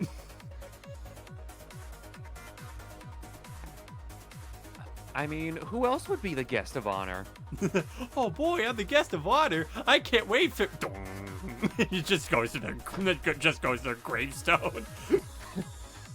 The hardest cut imaginable. Yeah. Dang damn it. And here we lay this man to rest, for he committed the unfortunate crime of fucking around and finding out. So, hey, great job, moron. You did it. You fucked around and you found out. Kamiko Now attends. you fucked up. Kamiko attends the funeral, but he's lazily splattered black paint on his armor. No, see, it's actually funny that you mentioned that, Crash, because I did mention, like, when he eventually does get this armor, it's when the Shadow Realm invades. Fun fact about anything that comes from the Shadow Realm, they bleed black blood. So that could actually be an image that... So that can 100% be an image that you can see Kamiko having if he fights against someone from the Shadow Realm.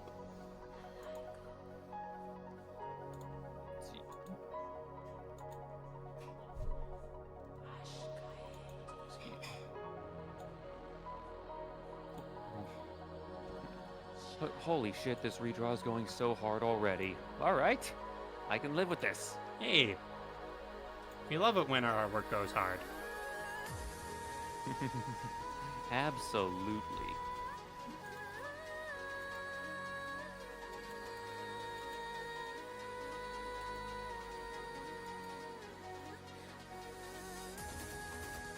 As a matter of fact, let's actually give Kamiko some eyes here. Oh, hold on, that's the wrong brush. At least it ain't the wrong layer. Wrong layer!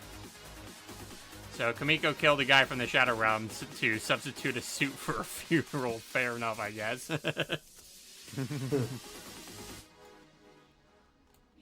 Silly. Just imagine that, you rocking up to a place with a red suit. It's like, oh, that's pretty sharp. It used to be white.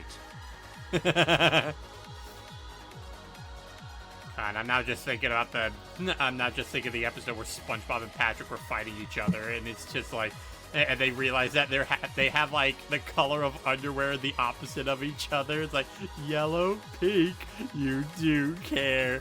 And then as they're walking out, you just hear Patrick just be like, "These were white when I bought them." And it sounds like Din Din's is ready for me, so I'm just gonna put this on the BRB screen for a little bit. I shall be right back. But when I do come back, feel free to post whatever questions that you get to, and I'll just shoot right through as many of them that I have, and don't be afraid to ask whatever. I'll just let you guys know if it's something that I can't answer or whatnot. Just just make sure you get them out there. I shall see you in a bit. Take whatever breaks that you may probably need either, because maybe you guys have dinner happening, maybe you guys just need a refresh or something, maybe go a quick bathroom break. Just do whatever that makes you comfortable. Fair enough. You got it.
Buff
that up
to copy pastas. Gotta love it.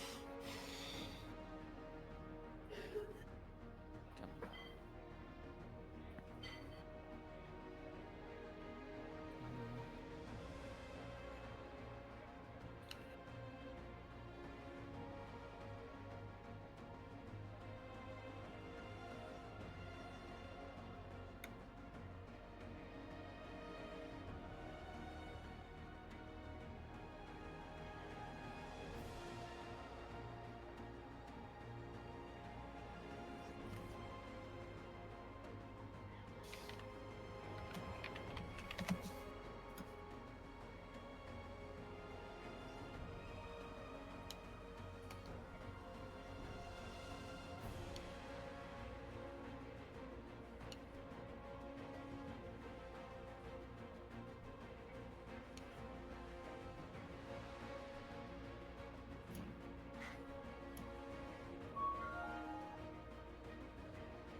Crash, I don't think so. I must say, I don't believe that has ever happened to me.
I am back and I has cookie.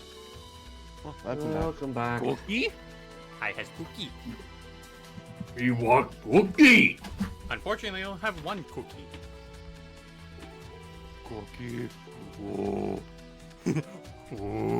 Cookies. No, Cookie Monster. Cowabunga. Cookies!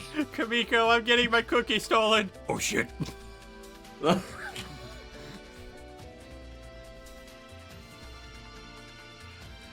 I actually, cause like if we were actually like going back to like, you know, could you imagine like Kamiko crossing over to another universe? I thought of an idea that would be so batshit insane if it were to happen, but just imagine how insane the visuals would be if this were a thing. Imagine Kamiko crosses over with Kingdom Hearts. Oh god, that would just be insane, the amount of combos. Excuse me. Like, you don't need a Keyblade or anything. Nope. But the way how he would be when he teams up with Sora, Donald, and Goofy, like, what would he do? You know what? Hold on. I've got an idea. Yeah. Let us ask the man himself. Yeah. Oh. Okay, hold on. Okay. I will say though that is going to be a redeem that's not going to. I'm going to end up having turned off after the 3rd day, just because I'd rather just focus more on like talk about the characters themselves. But you know what? No better time to do that than working on the guy that we're doing now. So, Fair enough. all right. Okay. So for no, hold on. Reset. All right. And the timer starting now. So, this is the world of... So, what exactly is this kind of world that I'm in? It's like many other different universes just connected into one.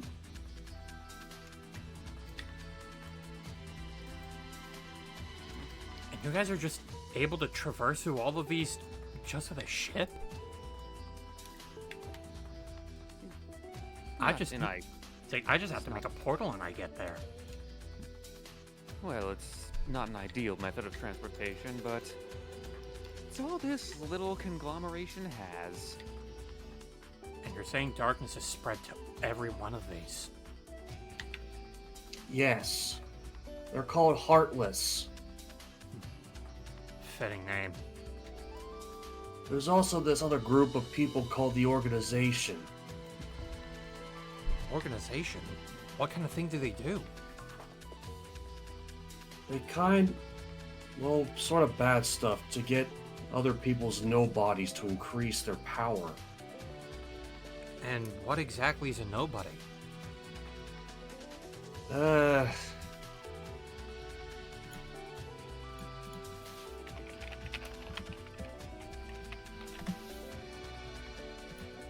Basically, it's just certain... basically... trying to make sure I don't blurt this out wrongly, but... It's unknown why. They just appear made of body and soul.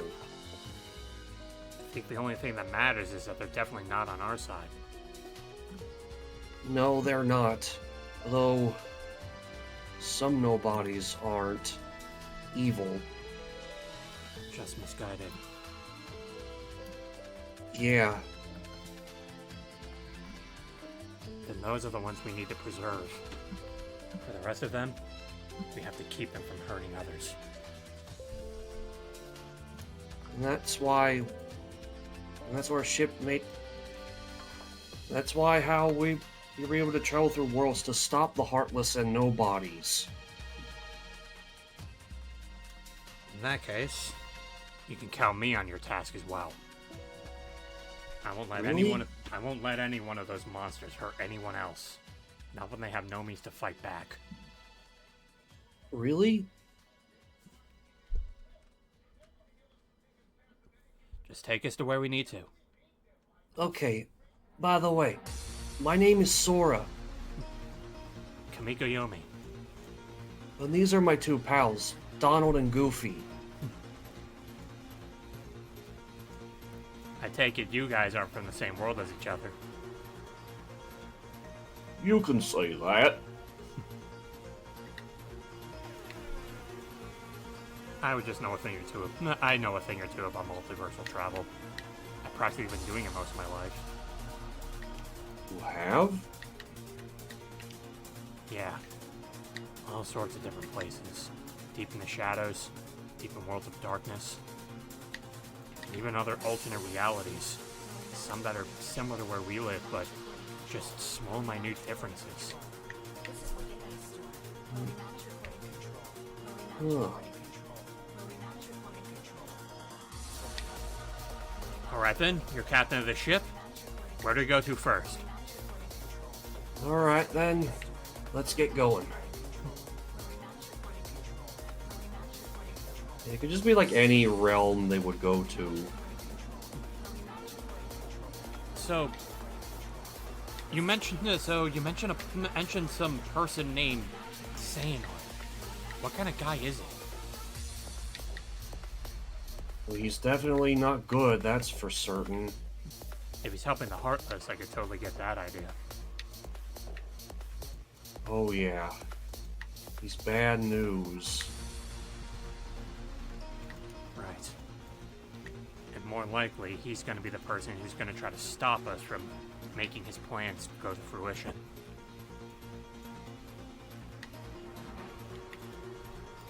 little will he know he's gonna have a force of nature to deal with. Oh? I told you, I'm not gonna let any of those creatures hurt anyone that can't fight back. And I'll take on anyone, even him. Oh. And there's the timer. Oh, that actually ended on a really good note. It did. I'm sorry if it made sound awkward, because I am terrible at ad-libbing. Contrary to me, where I'm very good at improv. And also, I do not do a really good impression of Donald, that's why I could not voice him. Well, not many people can. Let's be fair. It also kind of has the voice a lot to do so. Yeah. Yeah, Sora I can handle, Goofy I kinda can do it, but I just haven't been able to get the tone right. May your heart be your guiding key. You got my money, Damien? Then Sora and Kamiko go to the most beloved Disney IP, Family Guy. Oh, God. Oh dear, no. I don't know how well that's gonna turn out. Let's just say that Meg would unironically get a new friend.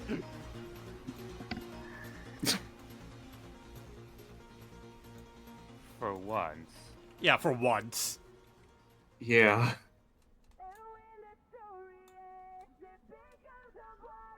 Well, what happened if Goofy just started to interact with Brian because they're both dogs? I think they start having a existential crisis. Well, looks like I'm not the only talking dog over here as well.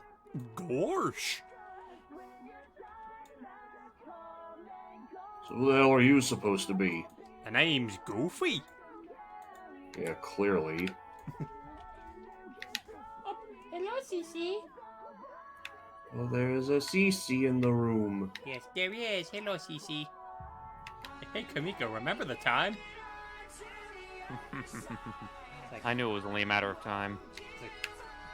I think there's some things I'd rather not remember.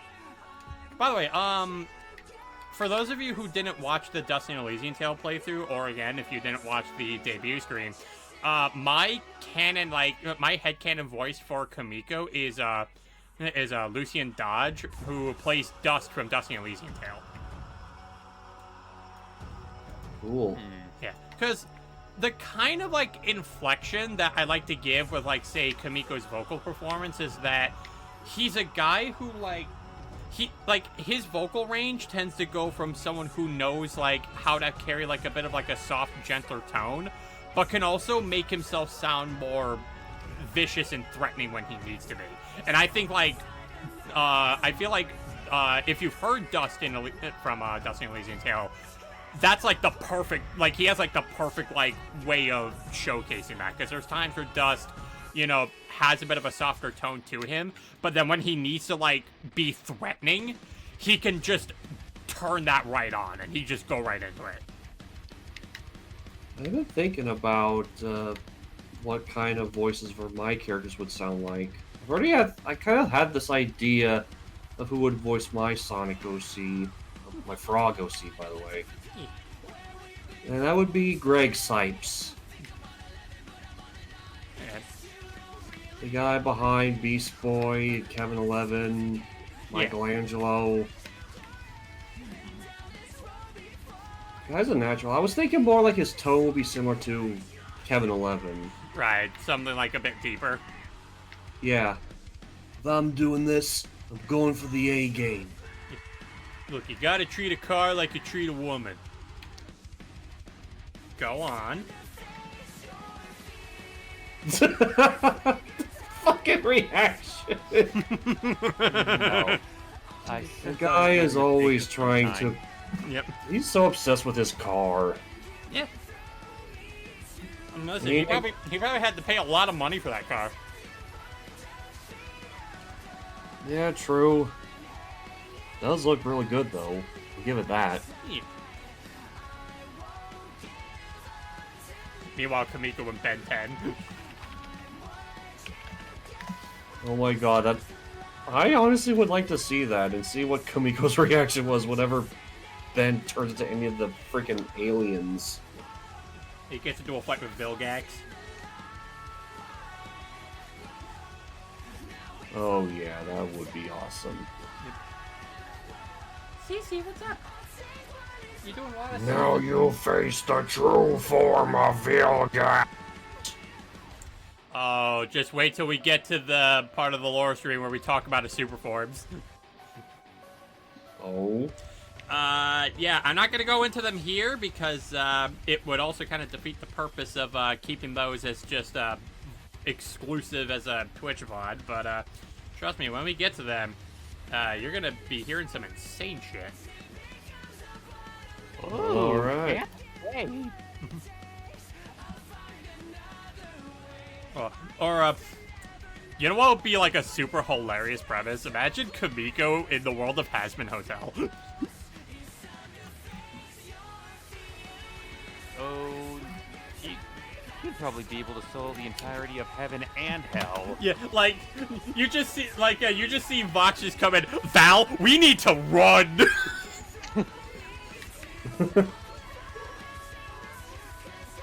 We need to run. We can never have contact with Angel Dust ever again. We need to bolt. What's got your jimmies up in the Russell? Do you not know who's here?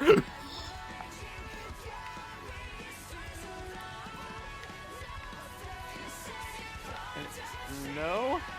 Oh my fucking god, It's like, you've heard of the legends of a man named Kamiko Yomi, right? A superior legend, yes. Why? He's here. Wait, as in he's here? Here? Yes! He's in hell with us! How did he die? That's the thing! He isn't! He just came through a portal and jumped in here! He's actually with us! I agree, we need to run. The V's are leaving to another circle! Wait. Wait. Aren't we stuck here by the laws of this place? Listen, we don't need to leave hell. We just need to go to a different circle where he can't find us. Kamiko meets Isn't that like boss. kind of isn't that like kind of physically impossible though? No, they can travel to the other circles in hell. Huh, guess I'm just acting on outdated information then. Yeah, no, well, All right. it's more of a thing that we see in Hell of a Boss compared to Hasman. Oh, Jesus Christ on a fucking stick. Who is this blue armored asshole? No, see, Kamiko would beat the shit out of Stella.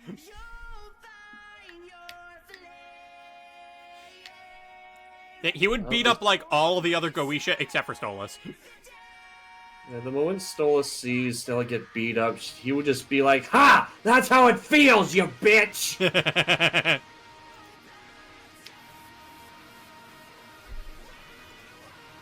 Like I mentioned, like, Kamiko is, in terms of alignment, is more on, like, the chaotic good, where, like, if it, like, if he sees, like, someone, like, who is a victim and is weak, he'll go against, he'll fight along their side regardless of who it is there, who is, like, oppressing them.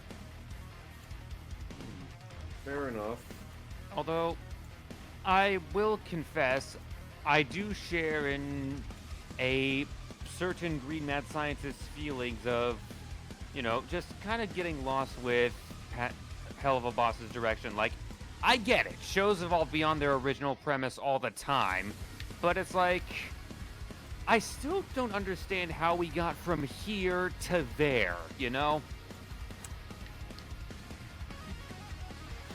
It is also just one of those things where it's like, yeah, like it is it's something that, like, I've talked about when it came to thing like, you know, Naruto and My Hero Academia, where it's like, it feels like they end up losing a lot of their theme because, you know, they've established, like, these new kind of plot threads that would be kind of weird to just ignore.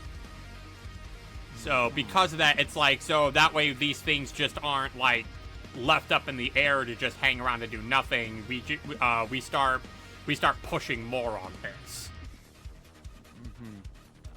I mean, if I may elaborate on what I mean, something like Gravity Falls evolved beyond its original premise, but even then, I can still see how it got to the direction it did. It's like, it originally started as a show about all sorts of weird things and cryptids and whatnot in Gravity Falls, Oregon, and, you know, the final boss, so to speak, is against an absolute eldritch monstrosity. I can see how we got from point A to point B.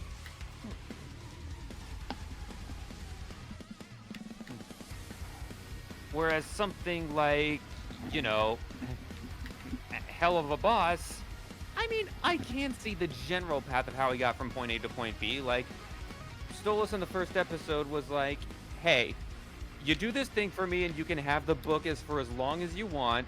And then, you know, that plot thread was stretched to its absolute limits.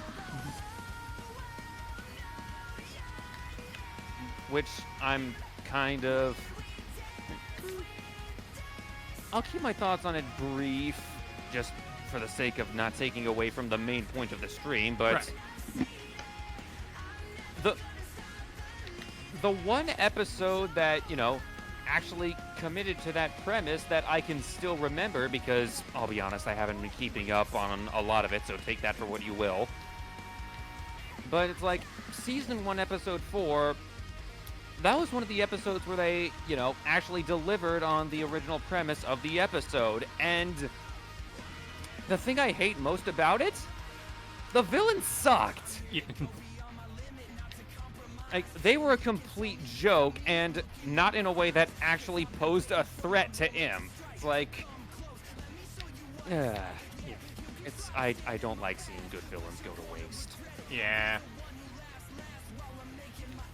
Well, like, so if, well, because the thing is, if I can, like, translate this, you know, back to the work that I'm doing, because it's like, now, the one thing that I will say is that even though, like, the war is, like, a big, like, aspect, like, of the story, only, like, the first 3 arcs, like, of the series are, like, about the war. Now, I will say, like, I do plan on, like, having at least, like, I want to say, like, up to, like, 5 different kind of arcs that end up going on. So, like, that's still, like, a good chunk of, like, the story that is dedicated to the, like, the war.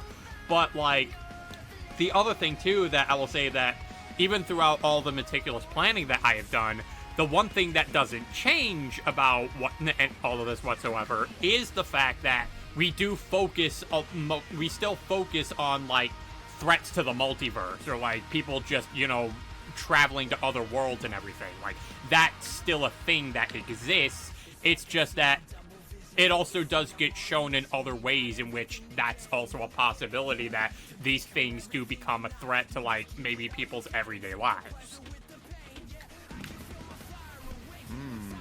All right.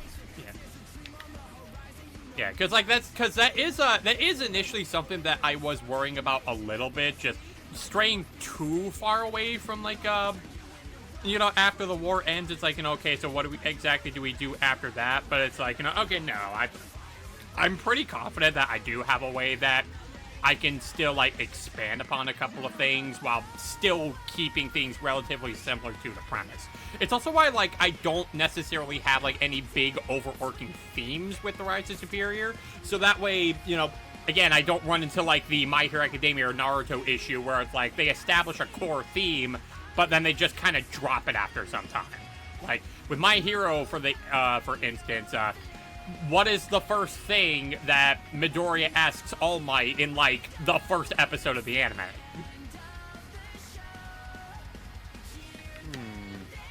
If I recall correctly, and this is just going to be the word of some random schmuck who's never even given it the time of day, but isn't it, can a person with no superpowers still be a hero in their own way? Exactly, that's exactly what he asked.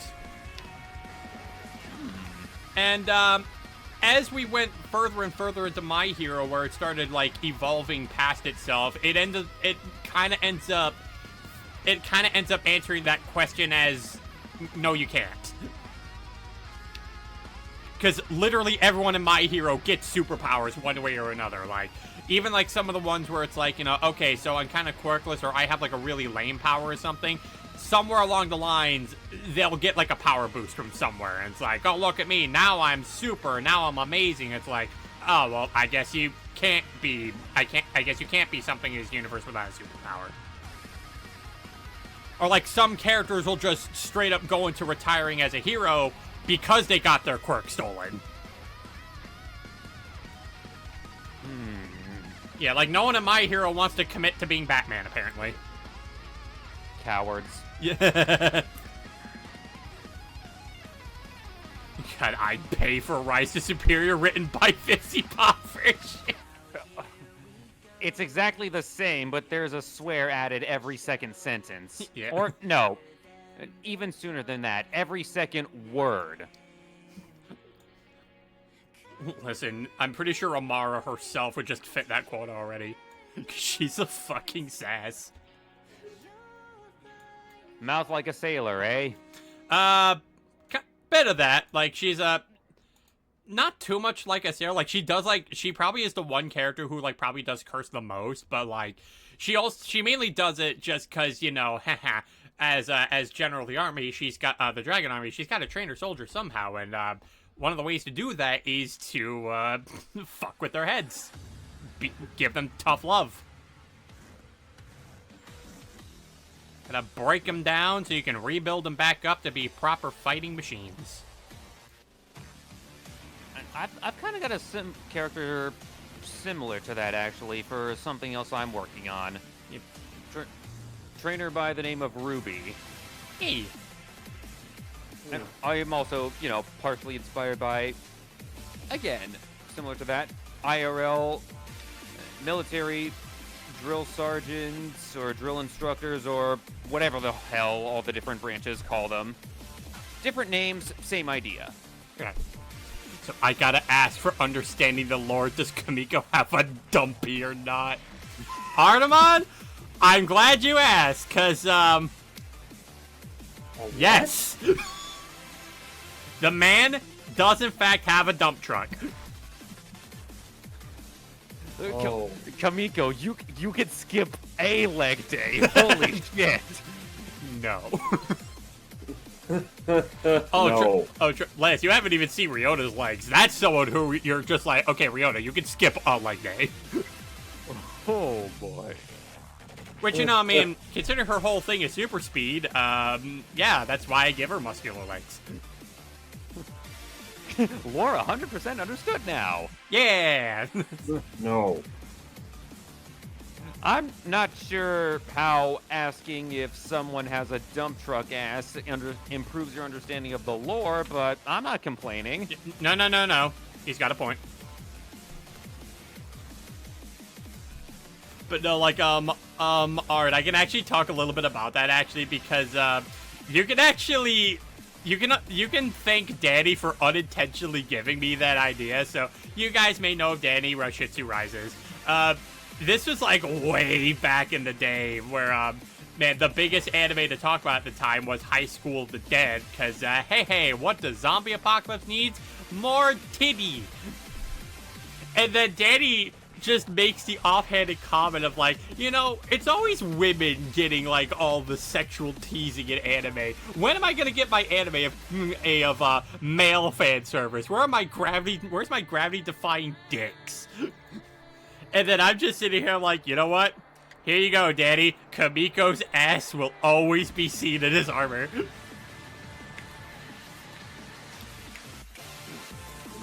You know what? Now I just got that one friggin' Mr. Torg shouting line of just gender equality. Hell yeah! I don't care if you're a dude or a lady. You're all getting objectified. This is a threat. I don't care what your gender is. Put on the maid outfit.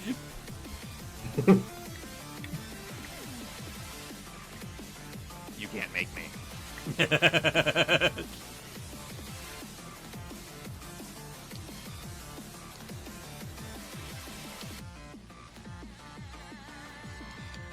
Yeah, now, in a previous armor design of his, he actually had a butt plate, where he basically just had like 2 rims that just allowed the fabric that carries his ass to just stick out.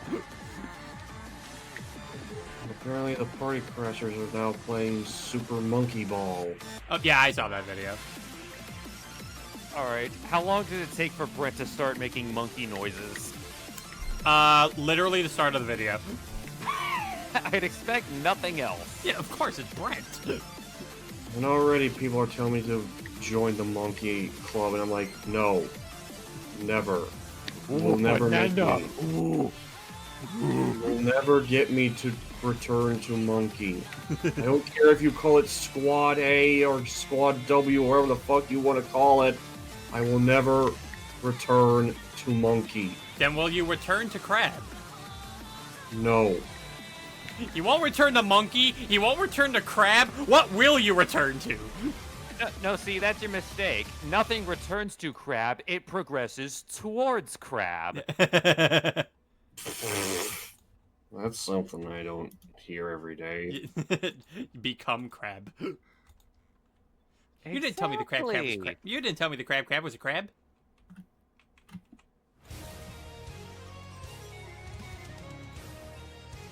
You know what? Just because this would also be something that could totally happen, Kamiko entering the world of Fairy Tail. Oh, God. Dude, he would make Natsu unbeatable. He'd just keep feeding Natsu fire. Oh, great! Let's break that universe in half even harder. It's like, hey, Natsu, hungry? I got fire. He just throws it every time. Yeah, he just throws it to Natsu. He's like, here you go, buddy. Then he just becomes stronger and stronger. Yep. Kamiko actually importing, like, League of Legends tactics by feeding Natsu. Your Honor, League of Legends. Death? Brilliant. Yeah. Reminds me of... God damn it.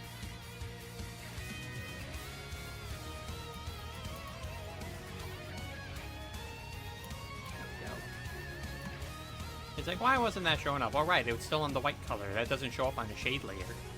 Stupid! Oh, lovely. They've sent me a moron!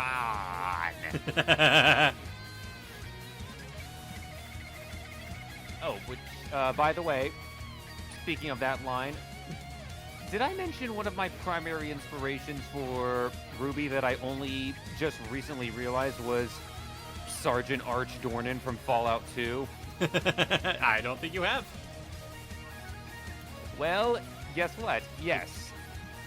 Just imagine Ruby going on a tirade, the whole "where is your power armor" rant towards some poor schmuck who wasn't in uniform that day. Oh no. If you ever want Amara to get on your case, you just say, "Sir, yes, sir." She's just like, "Do I look like a sir to you?"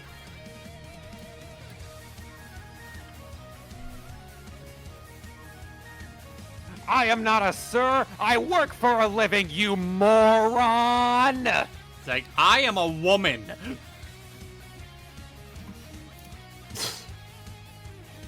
Who are these losers? We, sir. I'm a woman. Now, see, Ouch. You know, see, the funny thing that I mentioned that is because I actually did learn, like, sometime later that Kamiko is a feminine name. Really? Yeah, like Kamiko is a Japanese name, often given to females. But the only reason that I didn't change it is because honestly, the name Kamiko honestly just has a perfect meaning behind it, because like it ends up translating to superior child, like literally what that is. Yeah, I can definitely see that. Yeah. And so I just decided at that point, it's like, you know what? If we can have a boy named Sue, we can have a boy named Kamiko. I mean, hey, we got a friend, we got a boy whose name is Ashley. Yeah. Well, there are some names where it's like, you know, they're gender neutral. Like Alex is one. And Sam. Yep. I also remember one from Ace Attorney, Adrian Andrews, where the fact that the name is androgynous is made into a plot point. Yeah. And also, ooh, there's a fun idea from Mean Boy in the chat. Yeah, I just saw that. I just had a weird art challenge idea. Drawing Kamiko in the style of the universe he bumblefucks himself into. That could be an interesting challenge. Because I've definitely seen those kind of, like, Twitter things where people will just draw, like, characters in, like, other people's styles.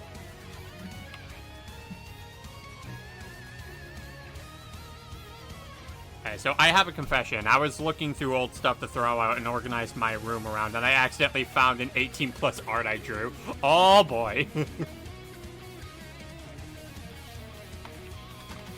Oh. It's like, all right, I drew this some time ago. It's a,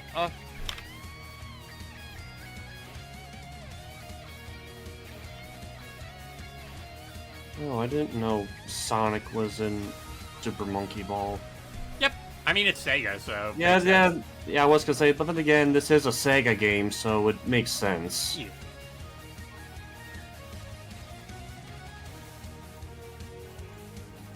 I kind of wish I had a grass texture brush here rather than leaves, but it's probably the best I'm going to be able to get with these.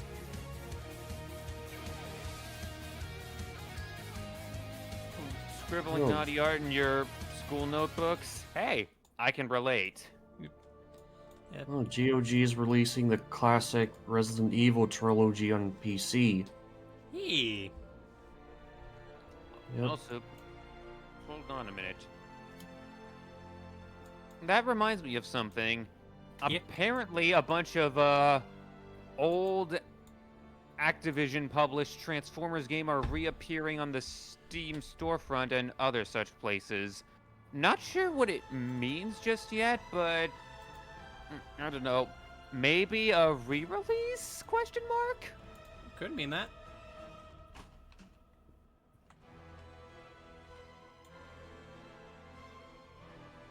Which, if that's the case, I can finally stream those games and experience them for myself. Hey, Steam, could you release Transformers Devastation? I'd love to stream that. Please, I'm begging you. I wanna see Optimus Prime fucking flash kick somebody as a goddamn semi-truck. Because that was metal as hell. Oh yeah, that reminds me of something I've been meaning to ask. Yeah. For your stream playlist, do you have Shockwave's theme from that game on there at all? Yes, I do. Okay, because I never heard it before, and I was like, wait a minute, if Realm doesn't have that already, he should totally add that because it kicks ass. Oh yeah, I have some of Devastation soundtrack on here. Like I have that. I have the cargo lift. I have in fact heard it, yes. Which, one of my art ideas that, I don't know, maybe I'll draw myself, maybe I'll commission, but I was just thinking, what if Shockwave jamming out on the guitar with that playing in the background? Yeah. I'd be donating all my funny stuff to the TTS readout. That's within Twitch's TOS.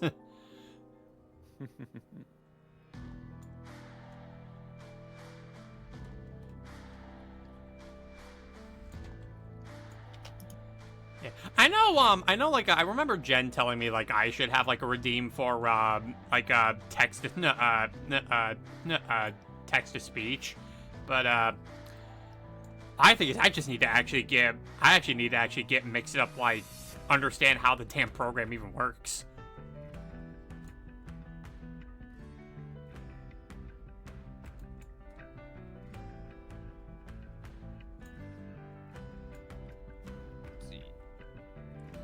Art, of course you get a hug.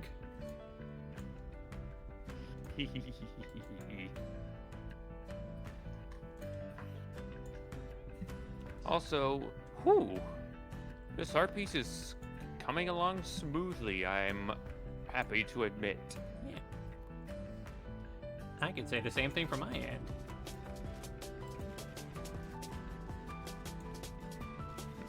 Honestly, I've said this while you were away, and I think Amanda said it too, but your BRB screen has quite possibly the most effort put into it I've ever seen out of any BRB screen ever.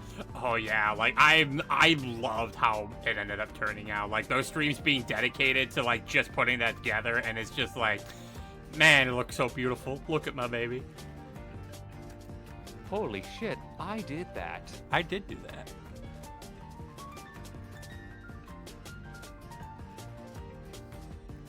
Because that was also like initially like a pencil drawing at first until I digitized it.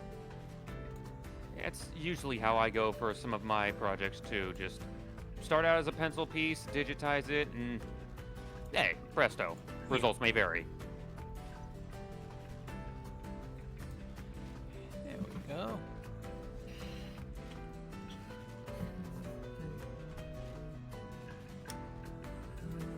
Let me actually give this a bit of a...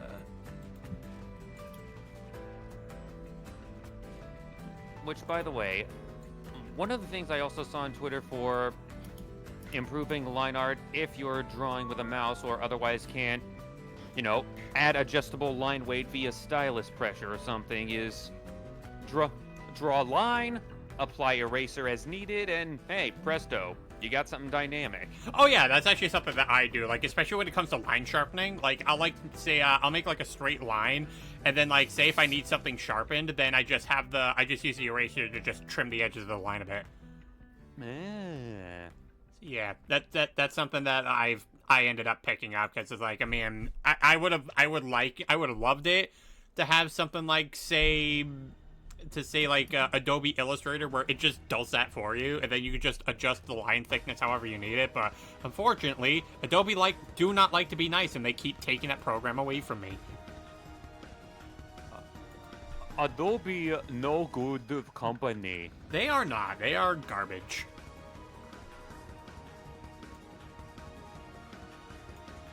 That's why we use free programs instead. Just fuck Adobe.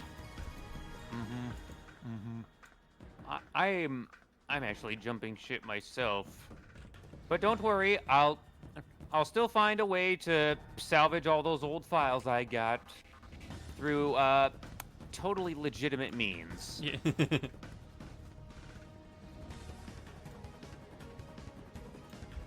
It's like, what are those means? I'll tell you later.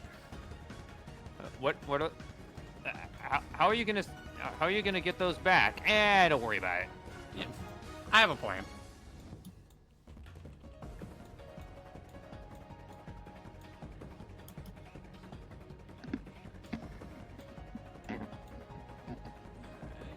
Now we get some. Now we get the rock faces.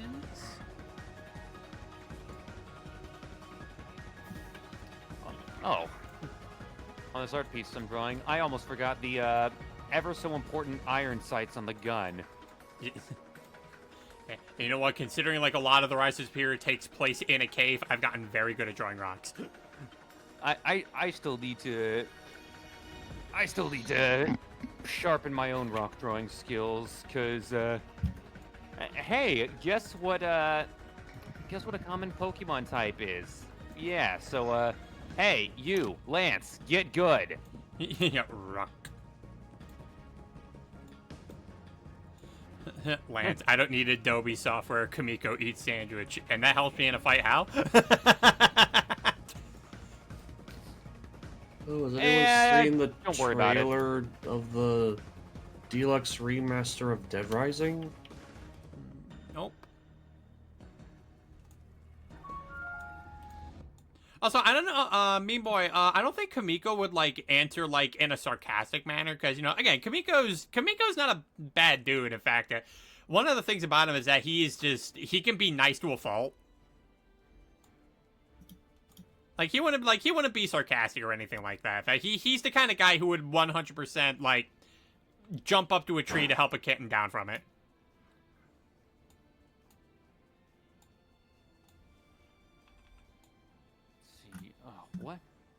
what am I missing Yeah. here? In fact, I feel like that's like an ultimate test to just see, to try to determine like what kind of like alignment that your character is. Like, would they be the type of character who would save a cat from a tree? You know what? Suppose that's as good of a character morality system as any. Yeah, because, it's like you don't get anything out from saving the cat from the tree, but some people are just good enough to want to do that, and sometimes that's, and, if that's the only morale that they need, then that's a good way to determine, like, what their alignment would be. It's also a common trick used to get the audience on the character's side. Yeah. There's two ways you can build sympathy for a character. Either saving the cat, like, a selfless act that the character doesn't have to... Hold that thought. What the hell was that?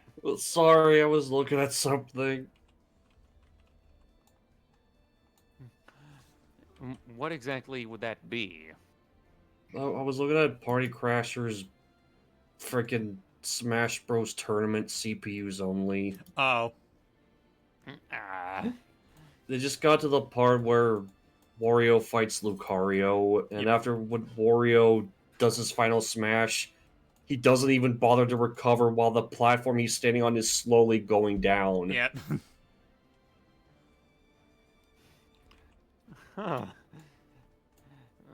Anyway, where was I? What station was my train of thought last at?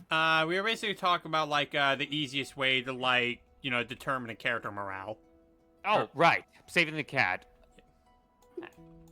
So, two things. Saving the cat, have a character do something nice that they absolutely do not have to do.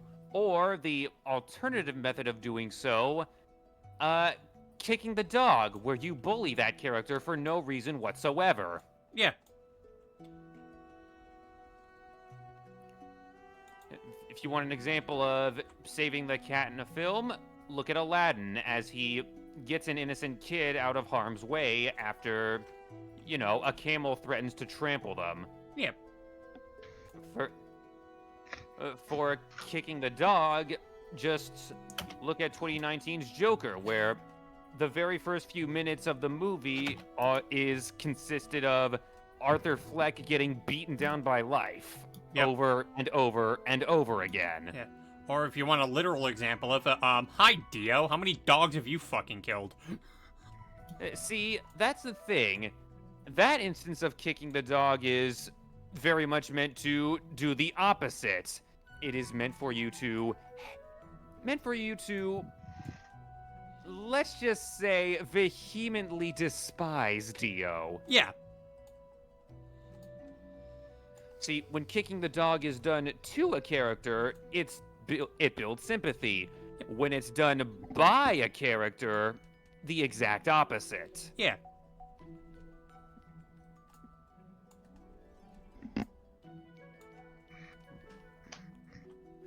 This has been Lessons in Writing at twitch.tv/Realm Wars. Yeah.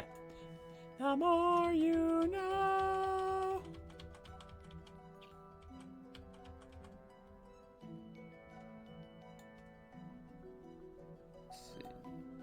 In the meantime, I think it's about time I add some color to this piece. Hooray! Kalur. Anyway, I'll be back later because I have to go do my workout. All right. The stream's probably gonna be over by the time you get back, but like, you have fun with your workout. All right. Take care, Have a everybody. good one. Yeah, I know, but even nice people use sarcasm even other Shonen Pro tags. It's true. In fact, it leads to one of the funniest jokes that Foster's ever done. It's like, but Will, if you take the room away from me, then it'll hurt my feelings. Right, see, I'd thought about that, and the truth is, I really don't care. You know what? I've heard worse responses. Like, just the fact that came from Wilt, though, is just what kills me.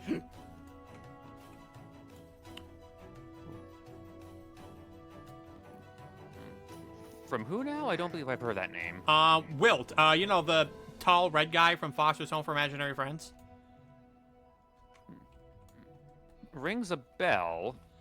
Okay, so like Wilt's whole character in Foster's is that he is like super kind to a fault. Like they even have like a separate episode where like they're trying really hard to help Wilt be a bit more assertive and actually tell people no sometimes. And just the fact that Blue is like trying to guilt trip Wilt into letting him have like this new this empty bedroom so he can have a room to himself, and then Wilt just retorts back by being like, I really don't care. It's like one of the few times where taking someone out of character is just even funnier just because it's them doing it. Just as out of character can be serious business sometimes, other times it's not. Yeah. Like, it just depends on the moment. Just go off of vibes, really. Yeah. I mean, unless you have what they did to Ironwood in later seasons of Ruby.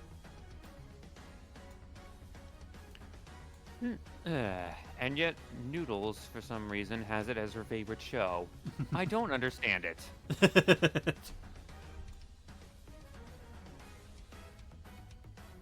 Does anything about you make sense? Actually, who am I kidding? Like, I figured that's part of the reason why Noodles is your eternal rival. Although, I did manage to get her pretty bad with her husbando call-out post, so small victories, small victories. Yeah, take what you can. Let me take those. And also, there's that clip I posted on my Twitter of the two of us playing Helldivers together and me managing to stick her with a stratagem beacon and cause the pod to fall directly on top of her. It's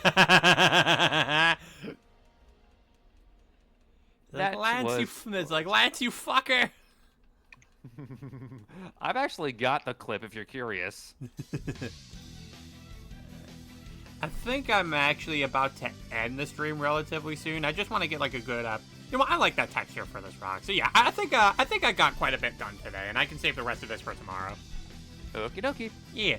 So, ladies and gentlemen, this has been day 1 of the Lore-a-thon. We will continue tomorrow with resuming this piece and potentially finishing it then. And if we do have a bit of extra time, we'll get to working a little bit on the next character that's going to be happening, that being Twilight, and having a bit of her reference sheet done. And maybe you might be able to get that finished eventually sometime. So we are slowly getting to the 200 follower goal, which once we reach to that, I'll be holding a raffle where you can basically get a free drawing request of Kamiko fighting anyone you want him to fight. Ooh, that sounds pretty enticing, actually. Oh yeah, but we got to get the 200 followers first, and I'd say thanks to Shoujo, we have 39 left to get to that goal. But until then, let's see who I can send you off to. You know what? How about I send you guys over to Lilith Plus? They're doing some Elden Ring. Okay. A new person. Yeah, there was someone that we've raided into before, that being Soul Kaya, because, hey, those two recently got engaged. Oh, happy for him. Yeah, we love it when it happened. I was actually there when it happened. It was so wonderful. Hit Elden Rage more like it. And the raid message will simply be the lore. Alright, so, as the usual rules go when we raid into people, don't overpromote the streams, respect the streamers' rules, be sure to follow their content if you end up liking what they do. When we do raid into them, make sure you remove the referred equals raid from the URL address and refresh so your view actually counts, because Twitch can be weird like that. But until then, This has been Realm Wars. This has been day 1 of the Lore-a-thon.